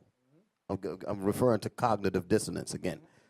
And you take the Bible and run to them and you open the Bible in front of them and tell them to read it. Don't show me that. Then they run. They almost beat the hell out of you. You understand? Why? Because you're making them acknowledge something that's painful to them. So I'd rather, like, what was the word that you used? Willful ignorance? Yeah. That's another example of it. They want to be willfully ignorant because please don't show me the truth. Because if you show me the truth, exactly, it's causing dissonance. It's causing discomfort. Chapter 10, verse 5, same book. The book of Ecclesiastes, chapter 10 and verse 5. There is an evil which I have seen under the sun, as an error which proceedeth from the ruler. As a sin which proceeds from the ruler or the king, like it said it was a Solomon, a custom established by kings. Go ahead. Folly is set in great dignity. Foolishness is set in high esteem. Christmas is folly set in high dignity. Halloween is set in high dignity, which is foolishness. New Year's, foolishness. Thanksgiving, foolishness. Easter, foolishness, but it's set in high dignity. Go ahead. And the rich sit in low place. And we sit in a low condition while these things are set in a high esteem. And while we're in a low place, we set it on high. You got brothers who spend their last dollar, they spend their rent money on a Christmas gift. Lights gonna go out. Oh well, he got the gifts. You're gonna play PlayStation. You know the electricity. There's no electricity now. Con Edison loves the Negro in December. He does. Huh? They love him. They love him. You're gonna buy a fast screen TV and can't play because electricity's off. Lights is out. They send about 10 to 20 men in a neighborhood to turn your lights off in one shot. They gotta get overtime. Calls people in to come in and say, listen, we need help turning off these people's electricity because they can't pay the bill. 8:14. The book of Ecclesiastes, chapter 8 and verse 14. There is a vanity which is done upon the earth, that there be just men. Or women to be just, righteous people. Go ahead. Unto whom it happeneth according to the work of the wicked. Who are considered to be wicked. There is a vanity in the earth where just men are happened to be recognized as the wicked. Go ahead. Again, there be wicked men. And you have wicked men or women. Go ahead. To whom it happeneth according to the work of the righteous. Who are counted righteous. Go ahead. I said that this also is vanity. This is the world. This is the world today we live in, where the wicked are considered right and the righteous are considered wrong. Those who celebrate Christmas are considered right during the Christmas spirit.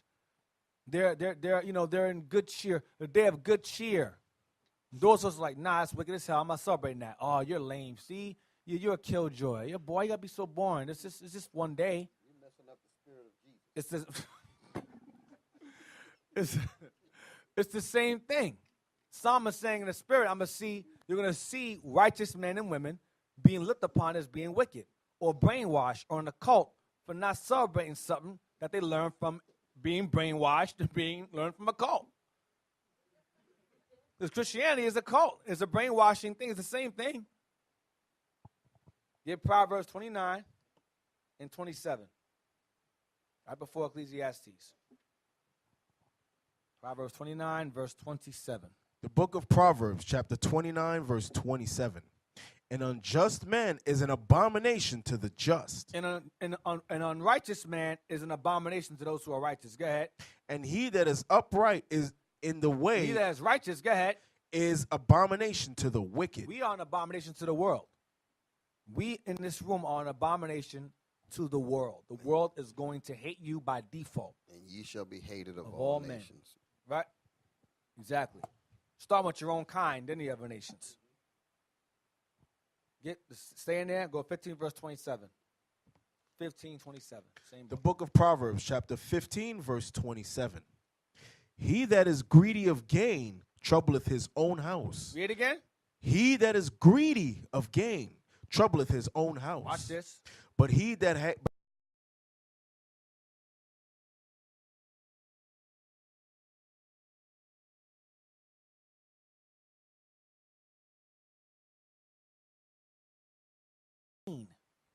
What do I have to gain? Greed, covetousness, what I desire, what I want.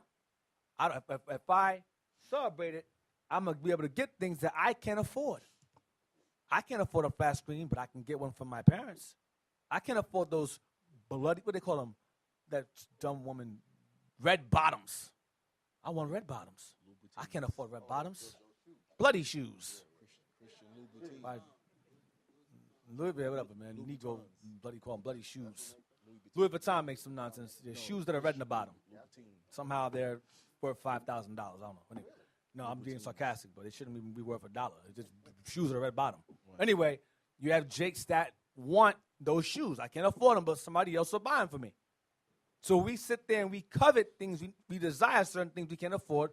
We'll expect others to give it to us because of that greed, that gain. I want, I need, I have to have it.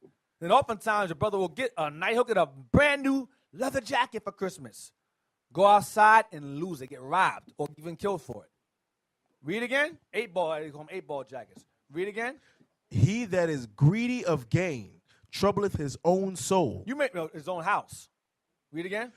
He that is greedy of gain troubleth his own house. You bring trouble to your home. You may get your child killed, get your wife robbed. You buy her a real fancy, you go to commercials. What's that, the diamond commercial? Diamonds are forever. By what's his name? That commercial, who's the buy? Zales. Your wife go out the street, she rocked that diamond, you bought her. Next thing you know, you hear the police phone call, oh, your wife's been shot, so-and-so, diamond gone. You trouble your own house because she want that diamond. I want that necklace. You can't afford it right now, though. I understand. You go out your way to get it. And you get it, and she's gone. And the criminals know the season. You know what I'm saying? They will look to rob you around this time of the year. Yeah. Because they know this is the time when cars get stolen. The trunks are busted open because they know that the people are in a shopping mall going in. They're trying to be slick, like their security conscience. They go buy a whole bunch of stuff, walk to the car, put it in the car, lock it in the car, then they go back and shop some more. And you got the thieves sitting in the. Yep. Okay. You got certain stores like Walmart. I'm telling you, people walk in and walk out the store with the gifts and follow the Negro home. No, you have certain situations where you have stores that Jakes will walk in there with a cart, fill it up, and walk out the store. Oh yeah, don't buy nothing. No, just walk out the store like he owned it. But I'm talking about follow the car with the gifts home. Oh yeah, yep. And wait in the bush. Yep. Yep. The Negro. That was in the news, wasn't it? Negro's patient. Yeah. In the snow and wait. They're like there was a situation where 3 people robbed this house. I saw that in the news somewhere. And they got killed. They got shot. It was 3 black women and 1 dude, something like that. They went to rob this house because they was thinking there was some Christmas gifts in there. They said there's money, plenty of it. This is the time of the year. Everybody's saving, buying all kind of things, some flat screens, a whole kind of stuff under the tree. Trouble in your own house. Yep, read on. He that is greedy of gain troubleth his own house, but he that hated gifts shall live. He that hates gifts shall live. You will not be robbed or killed because you're not celebrating that nonsense because you're not greedy of gain. You go through the neighborhood. Here you got a bunch of dudes riding around in a car, sitting low in the seat because they up to no good, right? They pass by this house, they see Christmas decorations. So that's the house we're going to get. Pass another one, Santa Claus in the yard and all that foolishness. So they celebrate. The brightest house. Right. Then they pass 2 houses that don't have no decorations on it at all. They said, we don't want that. We know there ain't nothing in there. Yep.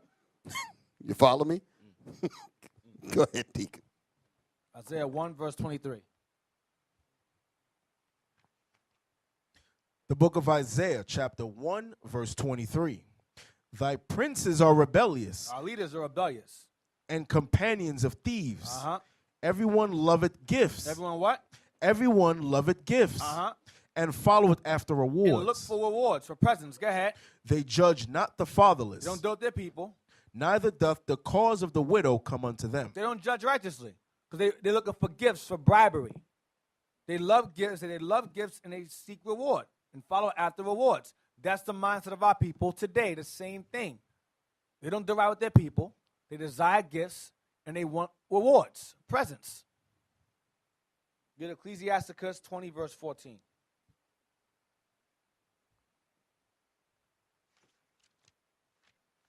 The book of Sirach, Ecclesiasticus chapter 20, verse 14. The gift of a fool shall do thee no good when thou hast it. neither yet of the envious for his necessity. For he looketh to receive many things for one. Because you ever had that situation where a person will get you a nice gift, and you bought them a scarf, it'll get you a stereo. You go, oh, I got you something too. What'd you get me? Open the You gift. got him a pair of socks. Socks. I got plenty of socks. The hell is this? Meanwhile, you got shiny jewelry in your neck from them. They expect more from you. You get in trouble. You have problems come with that holiday. People get in fist fights, all of that, because they get a cheap gift. Then they talk about you. Even a woman get mad at you. You bought me this. This what I'm worth to you. Relationships all destroyed over it. Breakups, divorces, all kind of nonsense go on over this nonsense. Over this holiday. Nonsense takes place. Read again. The gift of a fool shall do thee no good when thou hast it, neither yet of the envious for his necessity. For he looketh to receive many things for one. So again, gifts cause problems. Gifts are going to cause issues in the house, especially during this time. People expect things that some people can't afford to give them. And during this season, they want I is a selfish season. I, me, I. That's what it's all about. Do you know good in the end? Get Matthew 2, verse 1. Now let's get the mythical story of the wise men. Let's read that. You know what's funny about gifts, Deacon? I don't know, maybe people don't know nothing about this. When so-called Mother's Day come around, y'all all right? Yep. When so-called Mother's Day come around, I used to work retail many years ago. And the biggest item that would sell on so-called Mother's Day was microwave ovens. And I'm telling you, we could not keep enough of them. There'd be a truckload that'd come in with 200 ovens, and they'd be gone by midday. Every mama got a microwave oven. The problem with that is they're saying that I love my mama, I love my mama. The scriptures say, honor thy father, thy mother every day. But here comes this one day, you ain't said nothing to her, you ain't dealt nothing. Now you're giving her an oven. You don't even know if she could cook. You're just giving her an oven. The point is, your gift is supposed to reflect your feelings in reality. But our people are programmed to give superficial, fake gifts at the time appointed, whether it's Christmas, whether it's Father's Day, Mother's Day, and they just feel like they have to rush. I ain't seen them all year. Don't give a damn about them. But the day the store's about to close, go get your mother a microwave oven, that kind of thing. This is evil. This system is so demonic, it ain't even funny. Go ahead. Get Matthew 2, verse 1. The book of Matthew, chapter 2, verse 1. The story goes as this. The wise men came, 3 wise men came, and this is our Christmas with the gifts. They gave, and they gave gifts, whatever. This is the whole point of the doctrine about giving gifts. The sugar-coated, whitewashed, watered-down Christianity twist they give as an excuse for giving gifts during this time. Read this. Read on. Now when Jesus was born in Bethlehem of Judea, in the days of Herod the king, behold, there came wise men from the east to Jerusalem, saying, where is he that is born King of the Jews? For we have seen his star in the east, and are come to worship him. Come to worship him. Go ahead. When Herod the king had heard these things, he was troubled, and all Jerusalem with him. All the evil elders with him. Go ahead. And when he had gathered all the chief priests and the scribes of the people together, he demanded of them where Christ should be born. And they said unto him, in Bethlehem of Judea, for thus it is written by the prophet, and thou Bethlehem in the land of Judah art not the least among the princes of Judah. For out of thee shall come a governor that shall rule my people Israel. Right, Micah 5 and 2. That's what that is. Micah 5 and 2. Go ahead.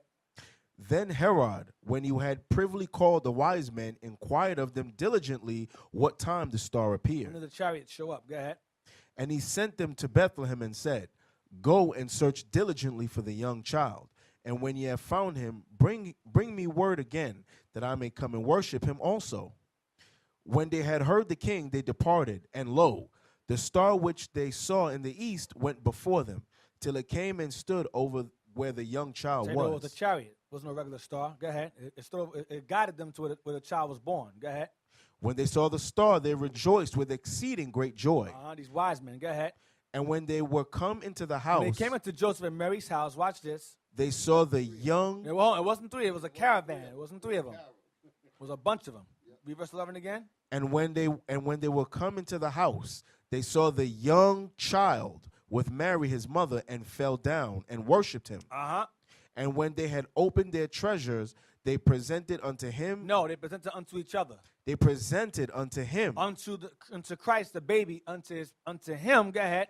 Gifts, gold and frankincense and myrrh. So they did that in honor of the Messiah.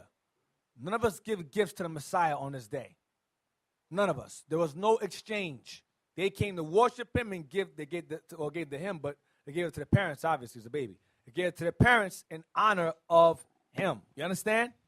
They didn't exchange gifts. Oh, I got something for you too. Here you go. That didn't happen. That did not happen. So when you celebrate Christmas, you're not giving gifts to the Messiah at all. So why are you doing it? Because Esau makes things up. He makes things up as he goes along, and we fall behind it. Go ahead. And being warned of God in a dream that they should not return to Herod, they departed into their own country another way. That's all I want. Now, let's get real quick. Baruch, I'm going to show you what Esau does. Baruch again, left this out. Get Baruch 3, verse 16. The book of Baruch, chapter 3, and verse 16. Where are the princes of the heathen become, and such as ruled the beast upon the earth? So the princes are the rulers of the heathen. What happened to them? They lived and they died. Jump down to verse 20. Verse 20. Young men have seen light and dwelt upon the earth, but the way of knowledge have they not known. The way of knowledge have they not known is our Bible was not known by the heathen. They didn't have our understanding. Go ahead. Nor understood the paths thereof. Because God didn't give them wisdom. The Bible. God didn't give the nations the Bible. Go ahead. Nor laid hold of it. Their children were far off from that way. They didn't get the Bible. Go ahead. It hath not been heard of in Canaan. The Canaanites didn't have our wisdom. Neither hath it been seen in Teman. Teman is the wives of Edom. The word of God was not found among the Canaanites nor Edomites. Go ahead. The Agarenes. Or Africans. Go ahead. That seek wisdom upon the earth. The merchants of Meron and of Teman. And of Teman. Teman, go ahead. The authors of fables. What are they? The authors of fables. Edomites, these heathens are authors of fables. They make things up. Go ahead. And searches out of understanding. They seek wisdom, but they don't have this, so they make things up. Go ahead. None of these have known the way of wisdom or remember her paths. None of these have the way of wisdom nor know her paths. They are the authors of fables. Christmas is a fable. That's why Paul said, beware of Jewish fables, because heathens make things up.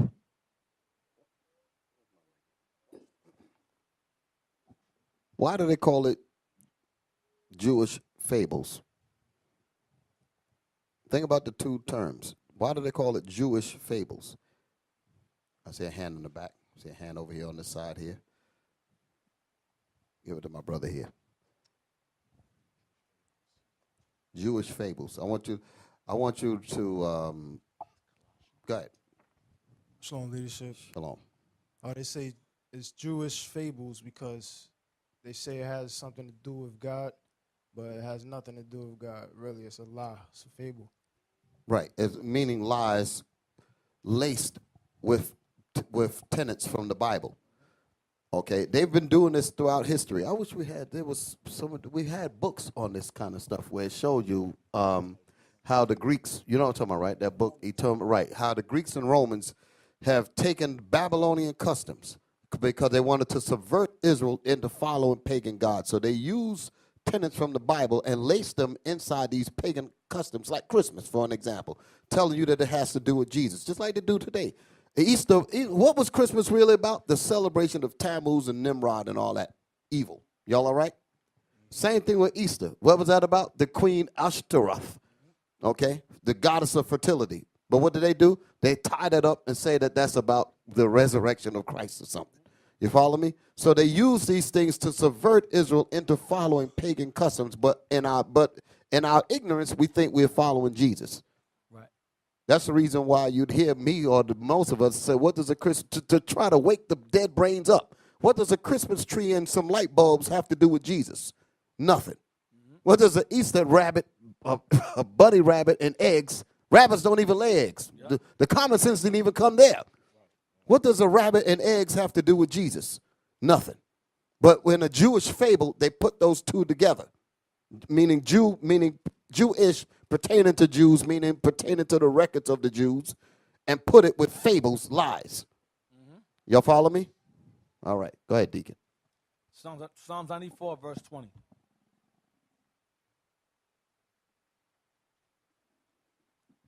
The book of Psalms, chapter 94 and verse 20. Shall the throne of iniquity have fellowship with thee, which framest mischief by a law? That's these holidays are. They are laws of mischief framed by a law. Law makes it where these days are to be observed. That's why you notice, like, for example, on a Sabbath day, Friday, Saturday, the streets are filled with people. Thousands of people. Whether a holiday or not, it's a weekend. And they always have weekend sales. Then come Sunday, and the streets are empty. Barely a soul out there. Stores all closed up. Even around Christmas time, everyone's home. New Year's, everybody's home. Thanksgiving, everybody's home. It's quiet. It's madness how he has framed evil. He's framed sin by law. He makes sin a law. That's what he's done. The throne of iniquity is this captivity we're in now, Babylon. Hey, when it comes to like today is Satan's, well, this is the Sabbath for us, but I'm talking about in terms of shopping.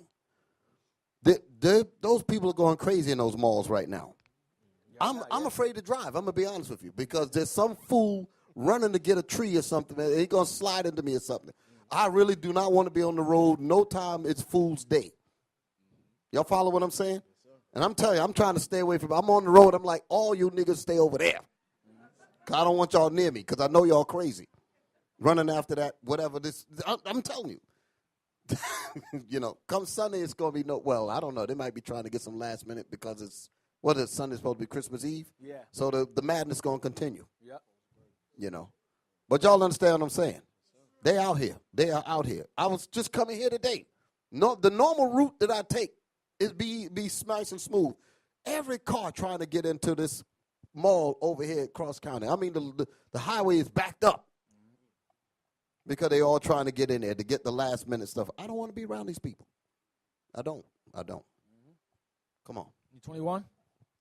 Psalms chapter 94, verse 21. They gather themselves together against the soul of the righteous and condemn the innocent blood. Condemn the righteous. Innocent blood's the righteous. And condemn us for not celebrating that mischievous law. They don't partake in it. So we're looked upon as bad, which like Solomon said, he has saw under the sun the just being considered wicked and the wicked being considered just. It's the same exact thing. Good being called evil and evil being called good. Me trying to get away from him on the road, they be running up to me talking about, Merry Christmas! Yep. I said Merry Christmas!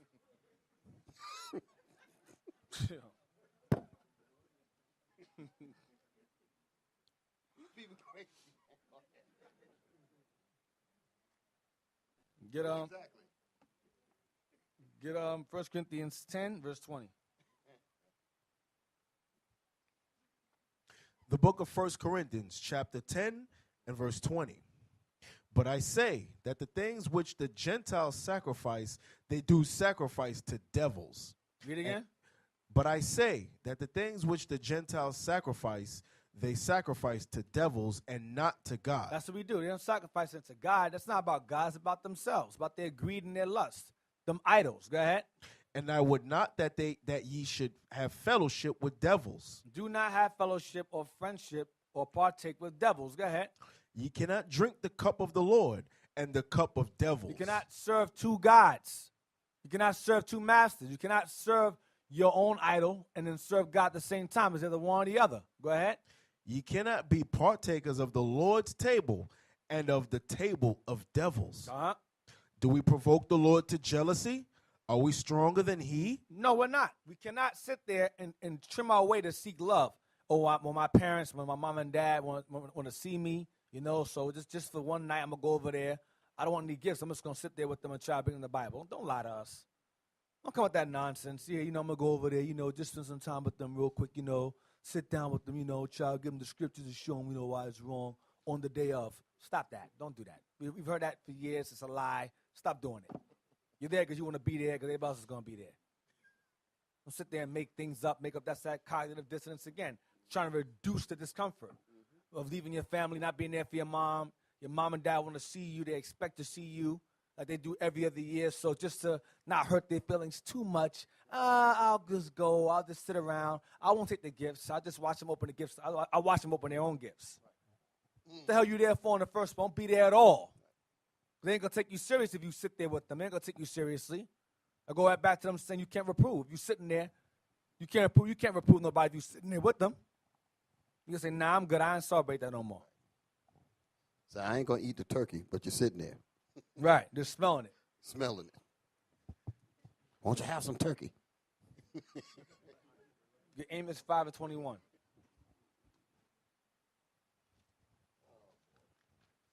Jake is something else. The book of Amos, chapter 5 and verse 21. I despise your feast days. Read it again. I despise your feast days. I despise your feast days. Go ahead. And I will not smell in your solemn assemblies. Your turkeys, your dinners, I'm not dealing with that. I'm not involved in that. Go ahead. It's the Most High talking. Go ahead.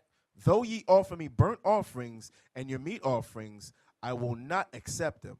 Neither will I regard peace offerings of your fat beasts. Uh-huh. Take thou away from me the noise of thy song. Them Christmas carols.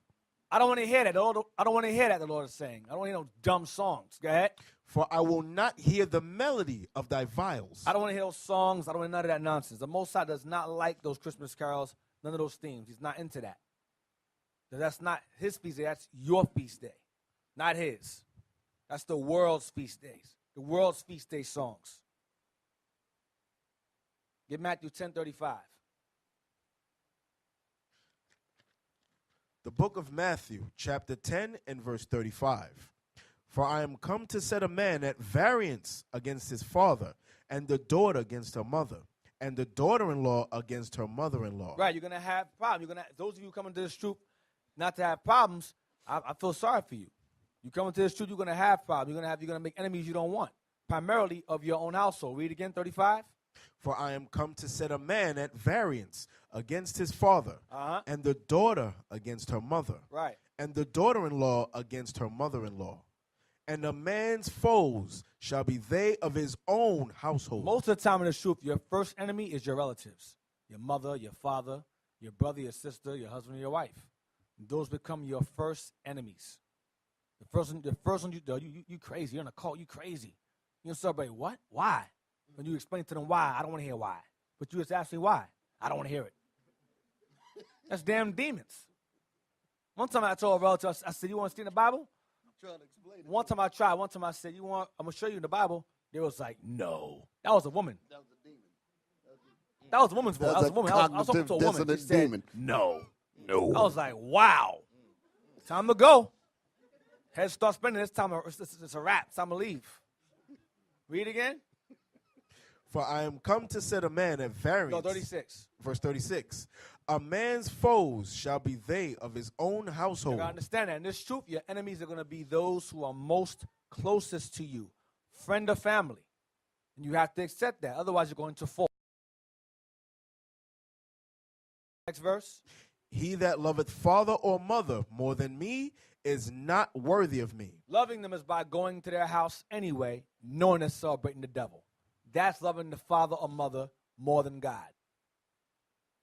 Trimming your ways to seek love, like Jeremiah said. Go ahead.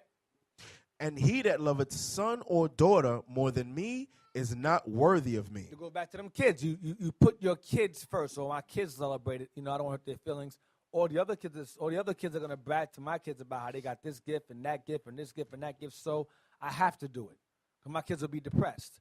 Well, listen, I'll give you a gift all throughout the year, except that day. How about that? What kid will complain?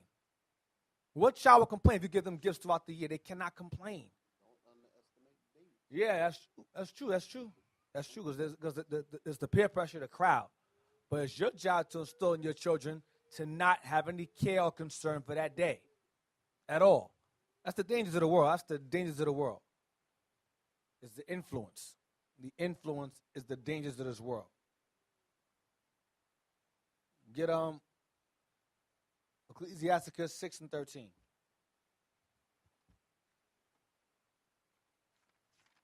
Ecclesiasticus 6 and 13. The book of Ecclesiasticus, chapter 6, verse 13. Honor and shame is in talk, and the tongue of man is his fall. Hold on a second. Try that one. Just a second. Oh, I'm sorry. Sorry about that. Yeah, 6 and 13. Thank you. The book of Sirach, chapter 6, verse 13. Separate thyself from thine enemies. Remember what he said earlier, your enemies shall be those of your own household. Read again. Separate thyself from thine enemies. The Bible says separate yourself from your enemies. So those of you who live with your enemy, your parents, find somewhere to go that day. Just find somewhere to go. Find something to do until that night is over. Because again, read again. Separate thyself from thine enemies. Separate yourself from your enemies. Do not partake in that evil. Go ahead. And take heed of thy friends. And take heed of your friends. Because some of your friends are very influential also. They'll try to seduce you into that nonsense as well. Take heed of these friends you have. For those that live with the demonic family members, that's the point, right? Yeah. And then come that particular holiday, leave. They might hold that against you. They say, why weren't you here when we dealt with the tree? And you weren't here when we dealt with the festivities. Where were you? And you try to tell them about the scriptures, and they might just completely flip on you after that. Just keep that in mind. The demons are no joke. They are really spiritually linked to our people. Our people got some serious demons on them about these holidays. Yeah. Verse 17. Verse 17. Yeah. Whoso feareth the Lord shall direct his friendship aright. The right way. Go ahead. For as he is, As your friend is. Go ahead. so shall his neighbor be also. So your friends are those who are like you, who don't celebrate those customs, who don't separate themselves from their family, who keep the Lord's holidays. Those are friends, not relatives that try to influence you to do something contrary to that. That's not a friend. That's an enemy. That's an immediate enemy, not an immediate family member. An immediate enemy, not relative. Jump to. Y'all understand that, right? That's why Christ said, who's my mother? Who's my father? Yep. Who are my brothers? They're ones that do the will of my Father in heaven. Yep. 4:22. The book of Sirach, chapter 4, verse 22. Accept no person against thy soul. Except no, including your mother, your father, your brother, your sister, your son, your daughter. Go ahead. Accept no person against thy soul. Against your own soul. Go ahead. And let not the reverence of any man cause thee to fall. Don't allow your love for any man, especially your family, to cause you to fall in this truth. Do not fall for the sake of the love of relatives for this truth. Now, let me give you an example. Some of y'all will sit there and go and celebrate these customs like Thanksgiving or New Year's or Christmas, spend time with them, right? Ask those same relatives to celebrate a feast day with you. Ask them to celebrate Passover with you. Have them not eat unleavened bread for 7 days. See how that works out for you. See if they do it. See if they do it. See if they'll go in a tent and tabernacles for 7 days. See if they do it. See if they do it. They're not going to do it. That shows you whose side they're on and whose side you're on. You celebrating Satan and so are they. There's an imbalance in that. They're not going to do that for you. So why are you doing that for them? In other words, they're not going to trim their ways to seek your love. That's Right. the point. The hell with you. That's their thought. You want to go do that, you do that. I ain't doing that. It should be your same mindset as theirs. They'll say, well, I'm not doing that either. That's the point. Isaiah 29, verse 13.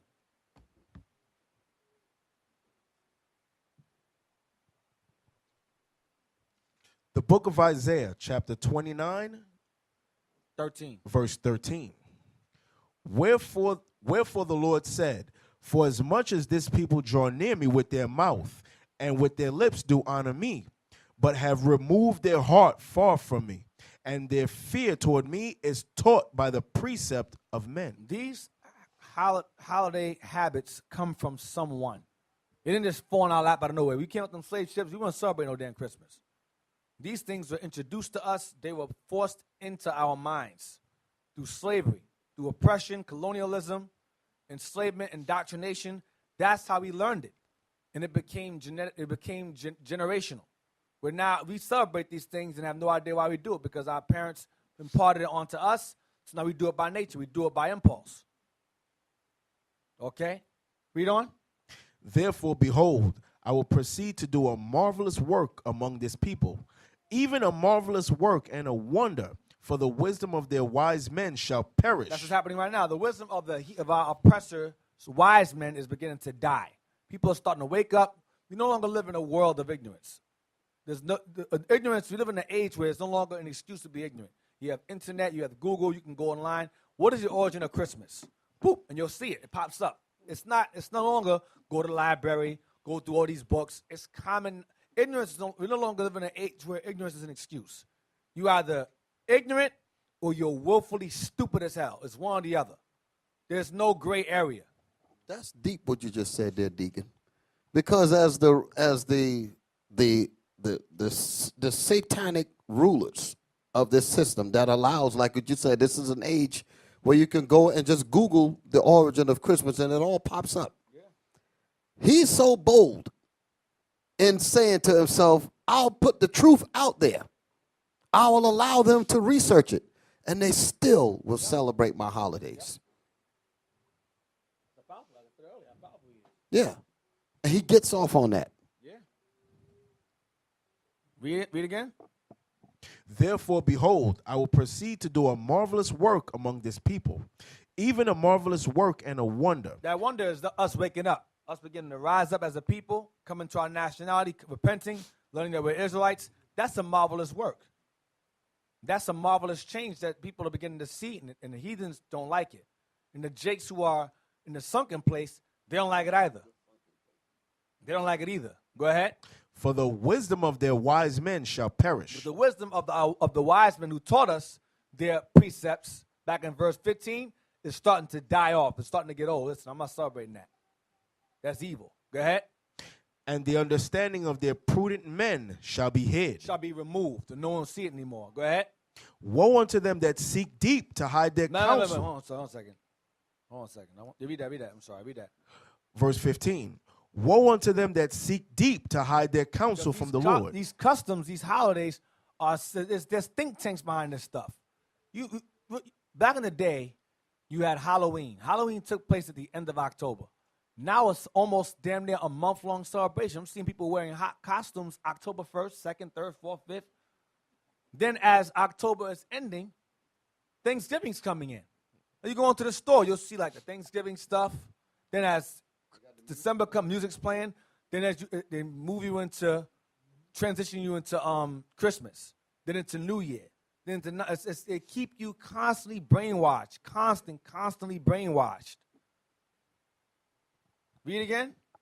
Woe unto them that seek deep to hide their counsel from the Lord, and their works are in the dark. These things are done in secret, in the dark. Go ahead. And they say, who seeth us? And who knoweth us? No one knows what they're doing. The Lord sees them, but they feel no one sees what they're doing. No one knows what we're doing. No one knows that we're trying to keep them in sin. No one sees that. The Lord sees it. Get Psalm 64, verse 5. Where do these holidays and customs come from? Where do they get them from? The book of Psalms, chapter 64 and verse 5. They encourage themselves in an evil manner. That's that same secret counsel back in Isaiah. They encourage themselves in an evil manner. Go ahead. They commune of laying snares privily. They communicate in laying traps or those holidays privately. Go ahead. They say, who shall see them? That's in Isaiah also. Who shall see them? Go ahead. They search out iniquities. They search out the traditions and evils of the other nations of antiquity. The evil traditions and customs of antiquity. Christmas is an evil of antiquity. New Year's, an evil of antiquity. Mother's Day, Father's Day, Easter are all pagan customs of antiquity. sins of old. Go ahead. They accomplish a diligent search. And they have excavations, archaeologists dig it up, and they figure it out. They learn it. Interpreters, translators, they figure it out, and they whitewash it and water it down. Go ahead. Both the inward thought of every I'm one sorry, of they're them. successful. Go ahead. Both the inward thought of every one of them and the heart is deep. And they're deep. When you sit down, you learn it, you're like, wow, that was evil as hell. Wow. That's corrupt, evil. That's corrupt and evil. You realize it like, whoa, it took some thought into that. They take thought into keeping us brainwashed. There's much thought and much meticulous detail in keeping us in that slave mind and celebrate. That's why I mentioned earlier as you followed behind how we live in an age where Esau is so prideful, even with all the information he gives you, he's like, yeah, you're going to do what I say regardless. That's how wise they are. They have contingency plans. If the plan don't work, we got plan B, we got plan C, we got plan D. Their thought is deep. You can't escape their grasp. If you fall out of one hand, you fall into the other hand. Either way, they got you. The thought is deep. Go to Isaiah 29, verse 16. Go back to Isaiah 29 and read verse 16. The book of Isaiah, chapter 29 and verse 16. They don't have you in holidays, they have you in sports. If they don't have you in sports, they have you in religion. If they don't have you in religion, they have you in politics. If they don't have you in politics, they have you in whatever. In whatever, birthdays, things like that, whatever. Homosexuality or financial. They have you in some bag or another. Read that. The book of Isaiah, chapter 29 and verse 16. Surely your turning of things upside down shall be esteemed as the potter's clay. The world has been turned upside down. Go back to homosexuality. The world has been turned upside down. Gay is straight, straight is gay. Black is white, white is black. Good is evil, evil is good. Go ahead, read again. Surely your turning of things upside down shall be esteemed as the potter's clay. Why the potter's clay? Because the Most High can take whatever Esau has molded this world into and mold it back to how it originally was. Bring things right side up, turn things back to normal. Go ahead. For shall the work say of him that made it, he made me not. Evolution. Go ahead. Or shall the thing framed say of him that framed it, he hath no understanding? No, they can't say that. The Most High is going to come behind and mold things back the way it was originally. Things back to normal. And put us back in rulership. Get Isaiah 60, verse 2. Let me say something real quick. Yeah. We read the scripture earlier where we read about the heart of every one of them is deep, meaning the mind is deep. Think about what goes on in the churches where you got the Negro preacher. Follow me. They got the Negro preacher and he's got the Bible open in the church. And there's a Christmas tree in the church. You follow me? That takes some deep thinking to make the people, including the preacher, think that he's dealing with something righteous, and Jeremiah 10 is in all the Bibles. That takes some he had to go and sit down and get bum rushed by Satan to be able to come up with something like this here. He had to go and wake Satan up. Said, Satan, listen, I need some real power. I need to use tenets of the Bible and mix it with these pagan demonic holidays and have it taught in a church where it's supposed to be the house of God. Y'all all right? Yes. Go ahead. That's some real demon there. That's some real demons going on in there. Serious demons. Isaiah 60, verse 2. Watch this. The book of Isaiah, chapter 16, verse 2. For behold, the darkness shall cover the earth. Read verse 1. Read verse 1. I like verse 1. Isaiah 60, verse 1. Arise, shine, for thy light is come, and the glory of the Lord is risen upon thee. Now go back to that marvelous work in Isaiah 29, that marvelous work among the people. We're starting to rise up as a nation. We're starting to realize who we are, what God requires of us, what God wants us to do, and how God wants us to change in this captivity. So he's saying, arise and shine. Let your light so shine before men. Saying the same exact thing. Read again. Arise, shine, for thy light is come, and the glory of the Lord is risen upon thee. Shine upon you. Go ahead. For behold, the darkness shall cover the earth. Darkness shall cover the earth. Means sin shall cover the earth. Go ahead. and gross darkness the people. Gross darkness is our people. Our people are in the deepest of darkness. All nations are in darkness, but our people are in the deep. We're in space. We're like in a black hole somewhere. We're in a sunken place. That's what we are. The darkest place possible. Where the white man is in the driver's seat in our brain, and we're in the back seat. Just chilling, sleep. We ain't in the back seat. We're on the back of the car. In the trunk, We're in the truck. Under the damn car. Read again. For behold, darkness shall cover the earth, and gross darkness the people. Gross darkness the people. Go ahead.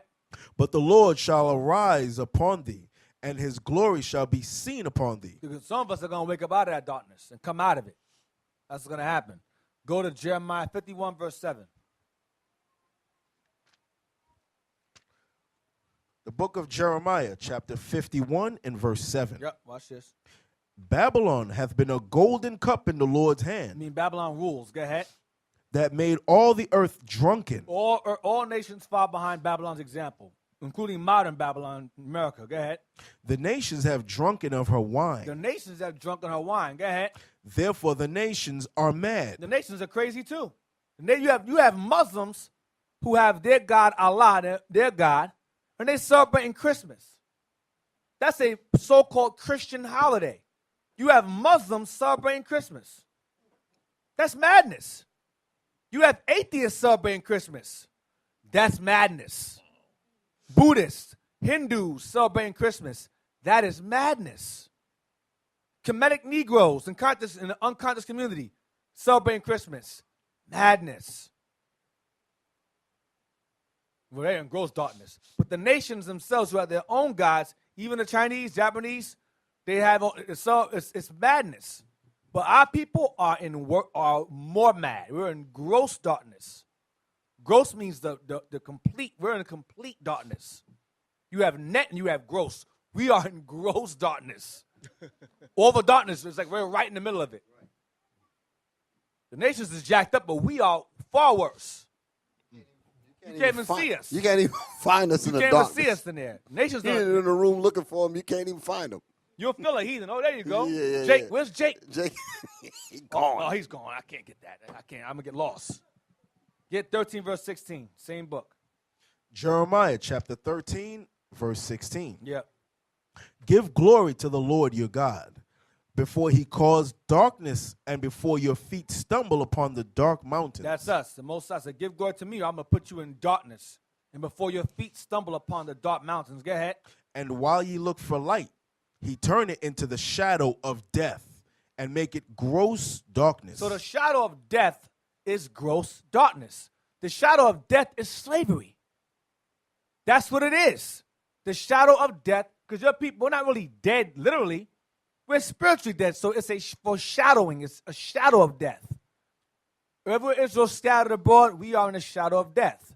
We are in the valley of the shadow of death. Not Coolio. Don't start singing that song. Read it again. Give glory to the Lord your God, before he cause darkness and before your feet stumble upon the dark mountains. Uh-huh. And while ye look for light, You look for light. Go ahead. he turn it into the shadow of death Uh-huh. and make it gross darkness. That's what he did. He put us in gross darkness. Go ahead. It was too late for us. Go ahead. But if you will not hear it, my soul shall weep in secret places for your pride, Uh-huh. In the heavens. Go ahead. and my eyes shall weep sore and run down with tears, because the Lord's flock is carried away captive. That's how you know that the shadow of death and gross darkness is captivity. The Lord's flock is carried away captive. Where? Into the shadow of death. Into gross darkness. You understand? Go to 2 Maccabees 4. So while in that gross darkness, what happened to us? While in that captivity, what happened to us? What did we begin to do? Because normally, a person that's accustomed to being in the light, you know, they're accustomed to that. But after when you get put in the darkness, you can't see. You're blind. You start throwing around, trying to figure out where to go. But after a while, you get used to it. You know what? It's not that bad. You stay in the darkness. You stay there. You become complacent. You get comfortable. That dissonance starts to arise up in you. You're like, I don't need to see nothing anyway. I don't need no damn lights anyway. Who needs lights? I'm good. Right. You start to justify it. Yep. You start calling Rationalize that, it. That's the word. You start Thank calling you. that darkness. Exactly. Rationalize it. You start calling that darkness home. 2 Maccabees 4:16. The book of 2 Maccabees, chapter 4 and verse 16. Verse 15. Verse 15. Not setting by the honors of their fathers, That'll be our Bibles now. Go ahead. but liking the glory of the Grecians best of We all, love white folks more than anything else. Go ahead. by reason whereof sore calamity came upon them. For they had them to be their enemies and The avengers, Greeks were our enemies. Go ahead. whose custom they followed so earnestly, Whose customs that are vain, we followed so earnestly, meaning diligently, wholeheartedly. Go ahead. and unto whom they desired to be like in all things. Gross darkness, unto whom we desire to be like in all things, from how they dress to how they speak to what they celebrate to marrying their men and marrying their women. We fell into gross darkness. Next verse. For it is not a light thing to do wickedly against the laws of God. Uh-huh. But the time following shall declare these things. We are in the time following. We are still in the time following. Shall declare these things. We are a living example of what happens when you go against the laws of God. The ghettos, the slums, the jail, the abortions, the single mother fatherhood, the murders, the ghettos, the whoredom, the gun, the violence. That is a declaration of what happens when you forsake the laws of God. I'll read this book. I gotta read it. This is a book. I don't want to read it. I don't want the price to go up to $1,000. It's too late. Thank you, Diggy Outside. I appreciate you. I ain't gonna let you get away with it. You put it up there. The people out there want to see it. Well, I'm just gonna read it. I'm gonna read it. Mess it. You're gonna bring It's this called- arsenal in here and then not pull it up. It's called The 10 Tribes of Israel. Oh yeah. Oh, praise. So I can use it. All right. You can use it. This is called thank you. Oh, praise. This is called The 10 Tribes of Israel. Or Wait a the minute. 10 Tribes of Israel, or the true history of the North American Indians, showing that they are the descendants of the 10 tribes, by Timothy R. Jenkins.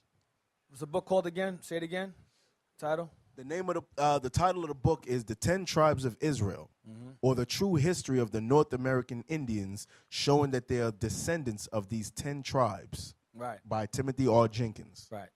In short, many, and indeed it may be said, most of the learned men who did pay any particular attention to these natives of the wilderness at their first coming among them, both English and Spaniards, were struck with their great likeness to the Jews. With their what? With their great likeness to the Jews. No, remember my class last week, how the Israelites were being kicked out of Spain and Portugal. Remember that? So the Spanish that came over here said, wow, these guys look at the same guys we're kicking out of Spain. Because it's the same people. Go ahead. The Indians in New Jersey about 1681 are described as persons straight in their limbs, beyond the usual proportion in most nations, very seldom crooked or deformed, their features regular, their countenances sometimes fierce, in common rather resembling a Jew than a Christian. A Jake than a white person, is what he's saying. Go ahead. It shall now be our business to collect those facts in their history that are well attested, with those which may be known for them from personal knowledge of men of character, or from their present manners. I'm sorry. Jew and Christian also means how they dressed. How they dressed. Read it again. I'm sorry. It shall now be our business to collect those facts in their history that are well attested, with those which may be known of them from personal knowledge of men of character, or from their present manners, customs, and habits. Now, this book is found in the Library of Congress. That's why I bought it. These accounts are found in the Library of Congress. Go ahead. We are well advised, and it should be constantly borne in mind. We are well advised regarding them, and it should be carried in your mind. Go ahead. That the corruption of both principle and practice introduced amongst you them. found it. Okay, it's on PDF. Yeah, it's PDF. I don't want to spoil it, but okay, it's on PDF. You don't have to buy the book. You can just put PDF. I must be snitching, man. Stop snitching over there, man. Nah, yeah, blow it up some more so they can see it. It shall now be our business to collect those facts in their history that are well attested, with those which may be known of them from personal knowledge of men of character or from their present manners. Men of character means men of repute, men who actually have wisdom and knowledge, who are not just regular people. Go ahead. Knowledge of men of character or from their present manners, customs, and habits. Although we are well advised, and it should be constantly borne in mind, that the corruption of both principle and practice introduced amongst them by their connection with Europeans has so debased their morals. Hold on. Let's read it again. That it should be what? Constantly what? Borne in mind what? It should be constantly borne in mind that the corruption of both principle and practice. The corruption of both their principle, meaning the natives, and their practices. Go ahead. Introduced by who? Introduced amongst them by their connection with Europeans. That's what caused our corruption in our principles and our practices. So basically, Deacon, the so-called white man didn't civilize nothing. No. He destroyed their civilization. That's what this is telling you. Yeah, he's going to say it. Watch. Go ahead. Has so debased their morals and violated all their powers of mind that they are quite degenerated from their ancestors. Made them into Negroes. He made us and put us in a sunken place. Gross darkness. He says he debased us, their morals, and vitiated all their powers of mind, meaning our thoughts are gone, that they are quite degenerated from their ancestors. Remember he said in Jeremiah, you become a degenerate plant unto me. Same thing. Go ahead, watch this. An old Carib Indian. No, an old Carib Indian. An old Carib Indian in a very early day thus addressed one of these white people. Or Caribic. Is that Caribic Indian? Caribbee. Or Caribbean Indian. Go ahead, Caribbean Indian. Go ahead. An old Caribbean Indian in a very early day thus addressed one of these white people. Addressed one of these white people that spoke Quote, to them. Go ahead. Quote, our people are become almost as bad as yours. Our people became almost as bad as yours. Go ahead. We are so much altered since you came among us. You changed us since you've been among us. Go ahead. That we hardly know ourselves. Go ahead. And we think it owing to so melancholy a change. It's a sad change. Go ahead. That hurricanes are more frequent than formerly. Bad things are happening more so since our change than before. Go ahead. It is the evil spirit that has done all this. You. Who has taken our best lands from us? He called them an evil spirit. He called Edom an evil spirit that's done what? Who has taken our best lands from us? Both sides, on this side of the world and in Jerusalem. Go ahead. And given us up to the dominion of Christians. Of who? Of Christians. The dominion of Christians. Christians made us debased and demoralized? And really? Go ahead. West Indies, Volume 1. Demoralized. Go ahead. Edwards History, West Indies, first volume, 28. Go ahead. And yet we were gravely assert. This is a white man. This is a white man saying this, and yet we gravely assert. Go ahead. And yet we gravely assert that we have benefited the Indian nations by teaching them the Christian religion. These people are sick. We lie and tell you that we benefited them, but they're saying to us, no, you made us worse. Keep going. The Indians have. The Indians have so degenerated that they cannot at this time give any tolerable account of the origin of their religious rites, ceremonies, and customs, although religiously attached to them as the command of the Great Spirit to their forefathers. Who that? That's the Lord. The Great Spirit is the Lord. So it says they were so destroyed, they keep traditions and customs that go back to the Bible and forgot it comes from the Bible. So but they hate the Bible now. Right. So the Great Spirit is gone, and they replace it with Christianity, right, which destroyed them. Go ahead. You going? Suppose a strange people to be discovered before wholly unknown to the civilized world, and an iniquity was instituted. Inquiry. and an inquiry was instituted into their origin, or from what nation they had sprang, what mode of examination would be most likely to succeed and lead to a rational solution of the question. Of who they are, that's all I want. Of who they are. I'll get to that later. Go back to the scriptures. That's off topic, but I'll get to I have to spoil it because they're gonna buy it, they're gonna spoil it first. So I gotta bring it out first. Yeah, I'll spoil it. Second half is just 8:27.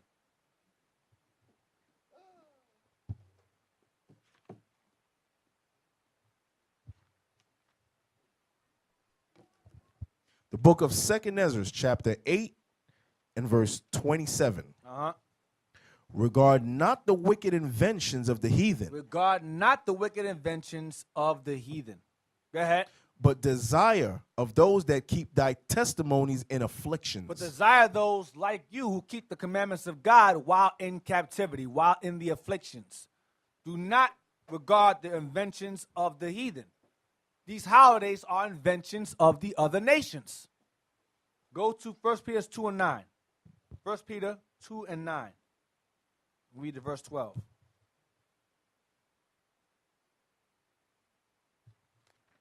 So we've seen that the Christian religion, the Christianity, made us immoral and base. It didn't make us better. It made us worse. These holiday, Christmas is a so-called Christian custom. It makes us greedy. It makes us covetous. Even if it were the Messiah's birthday, we don't celebrate it for that reason. Let's say it was. We don't celebrate for that. We celebrate because we want the gifts. It's about being covetous, greed, lust. That's all it boils down to. The book of 1 Peter, chapter 2 and verse 9. And where in the Bible did the Messiah say celebrate his birthday? What scripture is that? Just ask him that question. Well, when the Bible does it show me that his birthday is tomorrow or in 2 days, and where did he say celebrate it at? Where is that in the scriptures? It's nowhere in the Bible. Sometimes they call it Xmas now. Well, they do for a while to cut the Christ out of it. Because he didn't know it had nothing to do with the Messiah. So they call it Christmas or the X. Just mass, Xmas. They know it has nothing to do with the Messiah. They know this. But the Negro in the gross darkness, whatever. I'm getting gifts. I don't care what it's called. 1 Peter 2 and verse 9. The book of 1 Peter, chapter 2, verse 9. But ye are a chosen generation, a royal priesthood. We are a chosen generation, a royal priesthood. Our nation, Israel. Go ahead. An holy nation, a peculiar people, that ye should show forth the praises of him who hath called you out of darkness. Out of that gross darkness. Go ahead. Into his marvelous light. Arise and shine. Go ahead. Which in time past were not a people. We're in gross darkness. Go ahead. But are now the people of God. Now in the light. Go ahead. Which had not obtained mercy, but now have obtained mercy. Which were in darkness, but are now in his marvelous light. Go ahead. Dearly beloved, I beseech you as strangers and pilgrims, abstain from fleshly lusts. That'd be your Christmas gifts as well as fornicating and so forth. Go ahead. Which war against the soul. Go ahead, watch this. Having your conversation honest among the Gentiles. While being scattered among Gentiles. Go ahead. That whereas they speak against you as evildoers. Whereas your people amongst them speak against you as evildoers. Go ahead. They may by your good works. By your example. Which they shall behold. Glorify God in the day of visitation. They themselves may repent based upon your example. They'll see, why you don't celebrate Christmas? This is why I don't celebrate Christmas. So-and-so. Wow, that's in the Bible? Or what about Thanksgiving? I don't celebrate that. Wow. No, I don't celebrate that. Why? I'm going to show you. Why that's in the Bible? You start winning them over. When they see that you're serious and adamant about not celebrating these things, you stand out. You're that light. They're like, what the hell? What's that light? What's that big bright light? You're in that darkness. What's the light over there? Let me go see what that is. They go to it, close to it. What is this? This is something new. What's this light here? Those are the ones that want to. Those are the ones that are trying to wake up. Yep. If they want to stay asleep, they ain't going to come to you at all. They're going to run from you. They're Going to make an excuse. Get that Bible away from me. That kind of thing. Okay. Don't wake me up. I'm dreaming. They'll move closer into the dark. They'll go further into darkness. They'll move themselves further back. Read again. Verse 12. Verse 12. Having your conversation honest among the Gentiles, that whereas they speak evil against you as evildoers, they may by your good works, which they shall behold, glorify God in the day of visitation. Right, based upon your actions. Let's get Psalm 65, verse 4. So bless the Lord that he called you out of this darkness into this truth, because we're one of the very few. We're few of millions. We're the few of millions. Our people are as the sand of the sea. And he said, out of all the people, I'm going to pick you to come out of that darkness. Psalm 65, verse 4. The book of Psalms, chapter 65 and verse 4. Blessed is the man whom thou choosest and causest to approach unto thee. Out of that darkness. Go ahead. That he may dwell in thy courts. We shall be satisfied with the goodness of thy house, even of thy holy temple. Meaning the kingdom. So it says, blessed is the man whom thou choosest. So the Most High called us out of the world into his marvelous light. So it says, blessed is that man or brother or sister that's called out of that gross darkness into his marvelous light. And we pray the Lord keeps you in that light. And you don't fade back into that darkness. Because it's very easy to do it. It ain't hard. The temptation's out there 24/7. It does not stop. It will not stop until this place is on fire. Shalom. This is Bishop Nathaniel of Israel United in Christ. Please subscribe to our YouTube channels. Stay up to date with our latest events, music, and classroom lessons.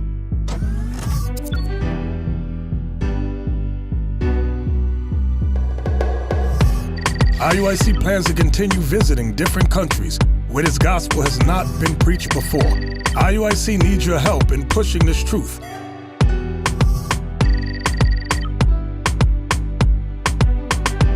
So join us.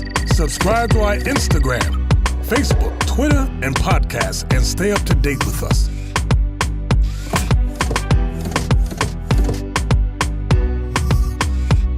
For more information, please visit www.israelunite.org.